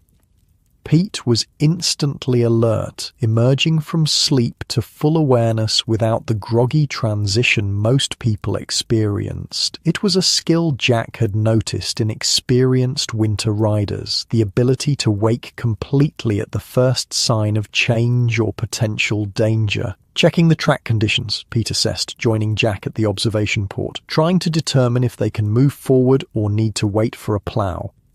Thomas stirred next, careful not to disturb Robert and Emma, who remained asleep, exhaustion still claiming them after their near-death experience. "How bad is it?" Thomas asked, his voice hushed. "Drifts higher than a man in places," Pete replied, "but the main line gets priority for clearing. Plough trains probably already heading this way from the division point." They watched as the train crew, engineer, fireman, and brakeman evaluated the snowdrifts blocking their path. The men moved with the careful deliberation of those who understood the danger of the cold surrounding them, their breaths forming huge clouds in the frigid air. 40 below, at least, Pete estimated. Maybe closer to 50 now that the wind's dropped. The deadly temperature wasn't immediately obvious in the brilliant sunshine and pristine landscape. It was a beautiful killer, enticing the unprepared to admire its splendor until they noticed too late that they could no longer feel their extremities. Robert and Emma woke as the sun rose higher, its light finding cracks in the boxcar walls to stripe the interior with golden lines. They looked better than the previous day. Colour had returned to their faces, and the confused lethargy of hypothermia had been replaced with alert awareness. "We survived," Emma said with quiet wonder, looking around their shelter. "I really thought we were going to die in that storm." "Would have without Pete and Jack," Robert acknowledged. "Still don't understand how newspaper can keep you alive in this cold." "Air pockets," Thomas explained, slipping easily into the teaching role he'd learned from his father. "Paper traps thousands of tiny air bubbles. Air is actually an excellent insulator when it can't move. The layers trap your body heat instead of letting it escape." Pete nodded approvingly at his son's explanation. "Most folks think heavy layers equal warmth, but it's not weight that matters, it's trapped air. Newspaper's lighter than wool, but can work better if applied correctly." They shared a breakfast of Sally's carefully portioned rations: dried meat, nut paste, and a small piece of hard cheese for each person. The high-fat, high-protein meal provided essential energy without requiring cooking or preparation. Outside, activity increased as more crew members gathered near the front of the train. A distant whistle sounded, barely audible through the boxcar walls. "Plough train," Pete identified confidently. "Coming from the east, we'll be moving within a couple hours." His prediction proved accurate. By mid-morning, they heard the distinctive sound of the plough train approaching, the laboured chugging of multiple locomotives pushing a massive V-shaped plough that could cut through drifts taller than a man. "Smart design," Pete commented as they watched through the observation port. "Rotary ploughs work better, but are expensive to operate. V-ploughs can clear main lines efficiently with just brute force." Jack marvelled at Pete's encyclopedic knowledge of railroading. 3 years riding the rails had taught him more than most people would learn in a lifetime about the inner workings of America's transportation network.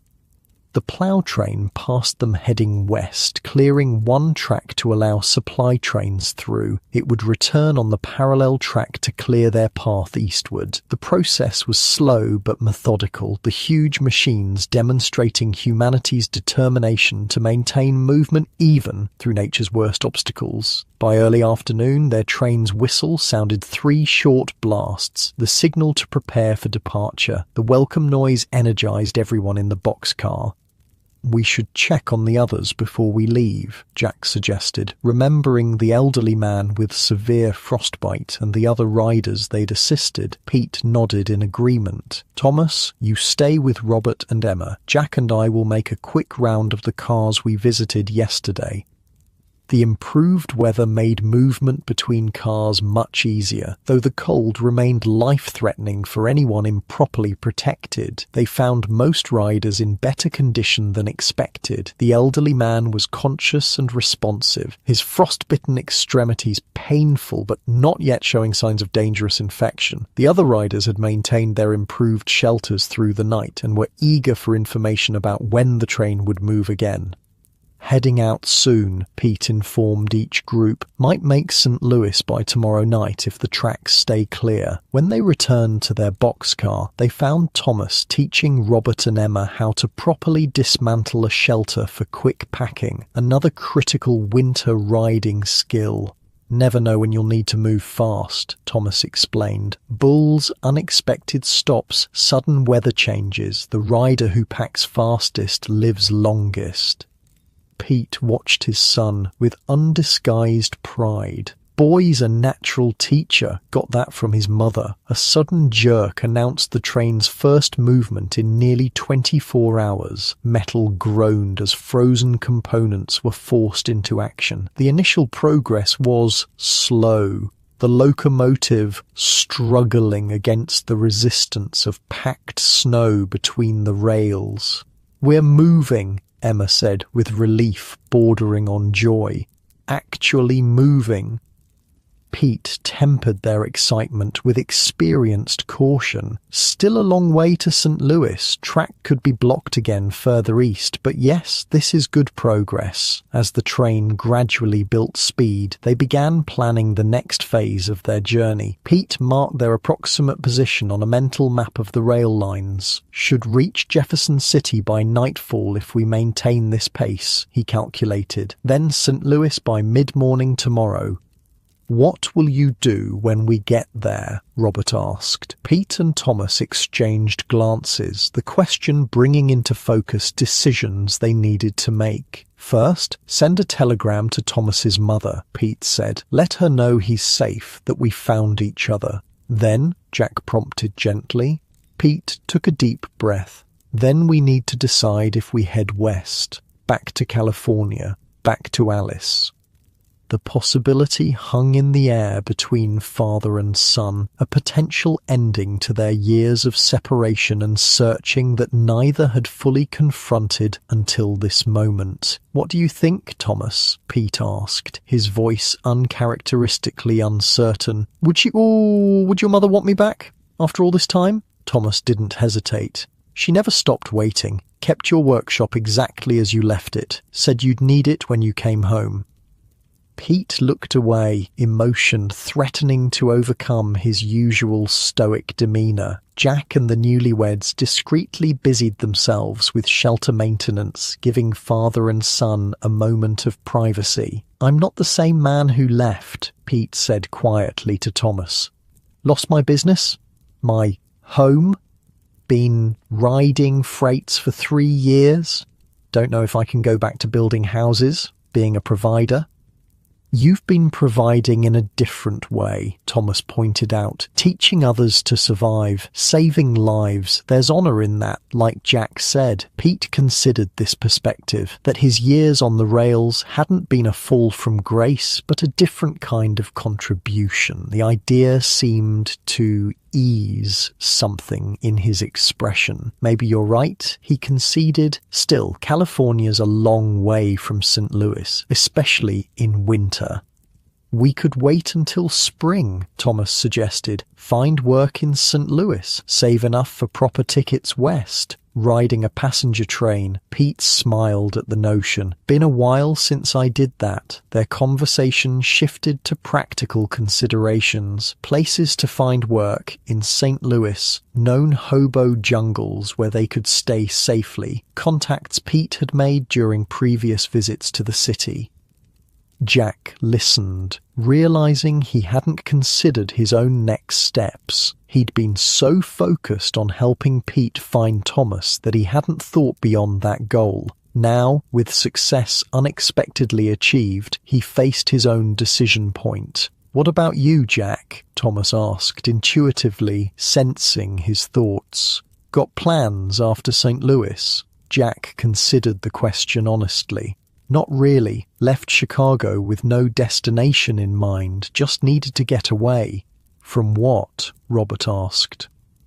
"Memories, failure, lost everything in the crash, job at the bank, apartment, fiancé." Jack shrugged. "Thought I was leaving society behind when I jumped that freight. Turned out I was just finding a different kind of community." Pete regarded him thoughtfully.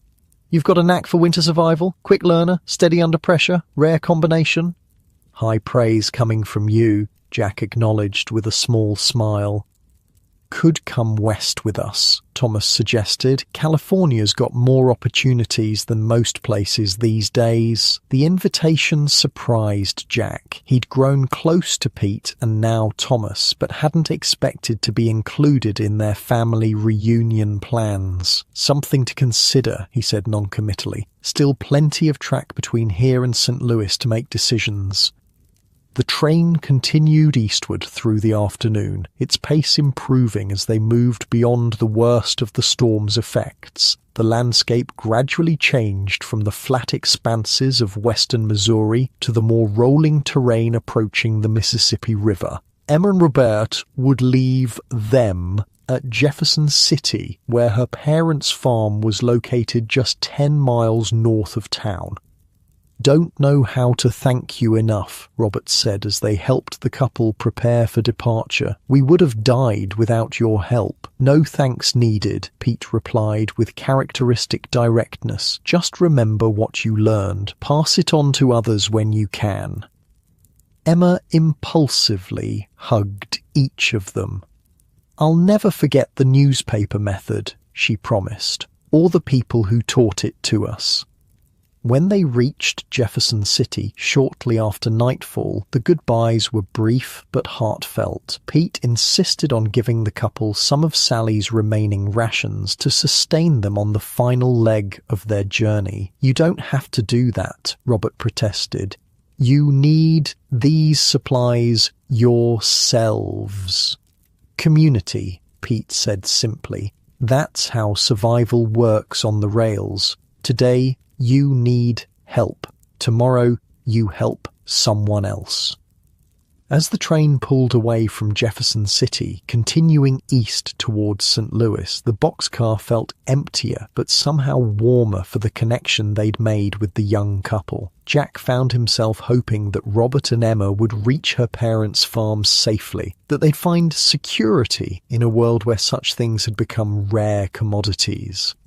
Should reach St. Louis by morning, Pete estimated, checking the star positions through the observation port. Might even make the big jungle before noon if we're lucky. "Iron Mike's place?" Thomas asked. "The one built into the bluff?" Pete nodded. "You've heard of it?"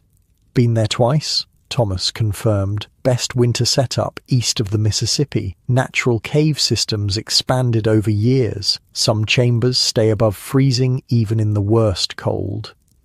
They exchanged information about the St. Louis jungle, discovering they knew many of the same people, despite never crossing paths there. The rail rider community was like that, interconnected through shared knowledge, experiences, and survival techniques despite the vast distances involved. As night deepened, they maintained their shelter with practiced efficiency. The temperature outside remained brutally low, but their immediate survival was no longer in question. The train moved steadily eastward, each mile bringing them closer to St. Louis and the decisions that awaited them there. Jack took the first watch, settling into the now familiar routine of monitoring temperature changes, checking insulation integrity, and maintaining the shelter's structure. Pete and Thomas slept nearby, father and son reunited against all odds in the harsh winter of America's worst economic collapse. The rhythmic clacking of wheels on rails created a soothing background that made philosophical reflection almost inevitable. Jack found his thoughts drifting to the strange journey that had brought him to this moment. 3 weeks ago, he'd been a desperate, suicidal ex-banker with nothing to live for, boarding a freight train in Chicago with no destination and no knowledge of how to survive the journey. Now he was a competent winter rider with skills that could mean the difference between life and death in extreme conditions. More importantly, he'd found purpose again, first in helping Pete search for his son, then in assisting others like Robert and Emma who lacked the knowledge to survive on their own. There was meaning in that, a kind of redemption that had nothing to do with money or status. Pete stirred and joined him at the observation port. "Can't sleep," he admitted. "Too many thoughts." Jack nodded in understanding. "Big day tomorrow." "Been searching for Thomas for 3 years," Pete said quietly. "Now I've found him, and all I can think about is Alice, whether she'd want to see the man I've become." "You found your son because you became Newspaper Pete," Jack pointed out. "The man who teaches others to survive, the legend of the winter rails. Seems to me that's something to be proud of, not ashamed of." Pete considered this perspective. "Maybe you're right. Never thought of it that way." They watched the moonlit landscape pass in companionable silence. Tomorrow would bring St. Louis, telegrams to California, and decisions about futures that had seemed unimaginable just days before. "You should come west with us," Pete said suddenly. "If that's what we decide. Could use someone with your skills and level head." The invitation, coming from Pete directly, carried more weight than Thomas's casual suggestion. Jack was touched by the implicit acceptance into their small family unit. "I'll think about it," he promised, still trying to figure out where I fit in this world. "Know the feeling," Pete acknowledged. "Been doing that myself for 3 years." The night deepened around them, stars wheeling overhead as the train carried them eastward. In boxcars, all along the train, riders slept or kept watch, each with their own story of how the Depression had derailed their lives and set them on the steel roads crisscrossing America. Some, like Robert and Emma, were simply trying to reach family who could provide safety in desperate times. Others, like Pete and Thomas, were searching for lost connections, trying to rebuild what had been broken. And some, like Jack, were still discovering what they might become in a world where all previous certainties had vanished. Morning found them approaching St. Louis, the Mississippi River gleaming in the distance. The city's industrial skyline emerged from the morning mist, smokestacks already active despite the economic hardship that had emptied factories across the country. "Almost there," Pete announced, a complex mix of emotions in his voice: excitement, apprehension, hope, uncertainty. Thomas joined them at the observation port, his expression mirroring his father's. Journey's end, for this part, anyway. Jack nodded, understanding exactly what Thomas meant. They had reached their physical destination, but the emotional journey was far from complete. Decisions remained, futures needed to be determined, new paths chosen. As the train slowed for its approach to the St. Louis yards, Pete began methodically packing his gear, his movements practiced and precise. "Bulls will be thick near the yards," he explained. "Need to be ready to move fast when we stop." Thomas and Jack followed his lead, dismantling their shelter and packing their supplies with the efficiency they'd learned through hard experience. Everything had its place, every item secured to prevent noise or loss during quick movement. The train's brakes engaged with a screech of metal on metal, beginning the final deceleration into the yards. Through the observation port, they could see the complex network of tracks spreading out, freight cars being sorted and redirected by yard workers bundled against the cold. "Remember the jump-off point?" Pete quizzed Thomas, continuing the teaching even in this moment of arrival. "East side of the yard," Thomas replied immediately, "behind the coal bunker, blind spot in the bull patrol route." Pete nodded approvingly. "Good. Jack, stay close to us. Yard bulls here are particularly nasty, known for beating riders unconscious and leaving them in the cold." The train slowed to walking pace as it entered the yard proper. Pete watched the passing landmarks with experienced eyes, counting the seconds until they reached the optimal exit point. "Ready," he said tensely. "When I say jump, we go together. Roll when you hit the ground to absorb impact, then up and run directly east toward the tree line. Don't stop until you reach cover." Jack's heart pounded with familiar fear and excitement. Despite everything he'd learned, jumping from moving trains never became routine. "Now," Pete called as they reached the position he'd been waiting for. They slid the door wider and jumped in quick succession, landing in snow that cushioned their fall. As instructed, Jack rolled, came up smoothly, and ran toward the distant trees without looking back. Pete and Thomas flanked him, their movements similarly fluid from long practice. They reached the tree line without raising an alarm, pausing there to catch their breath and adjust their packs.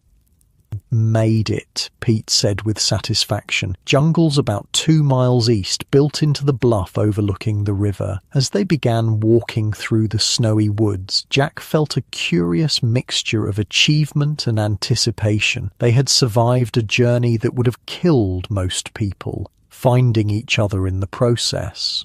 What came next was unwritten, full of both possibility and uncertainty.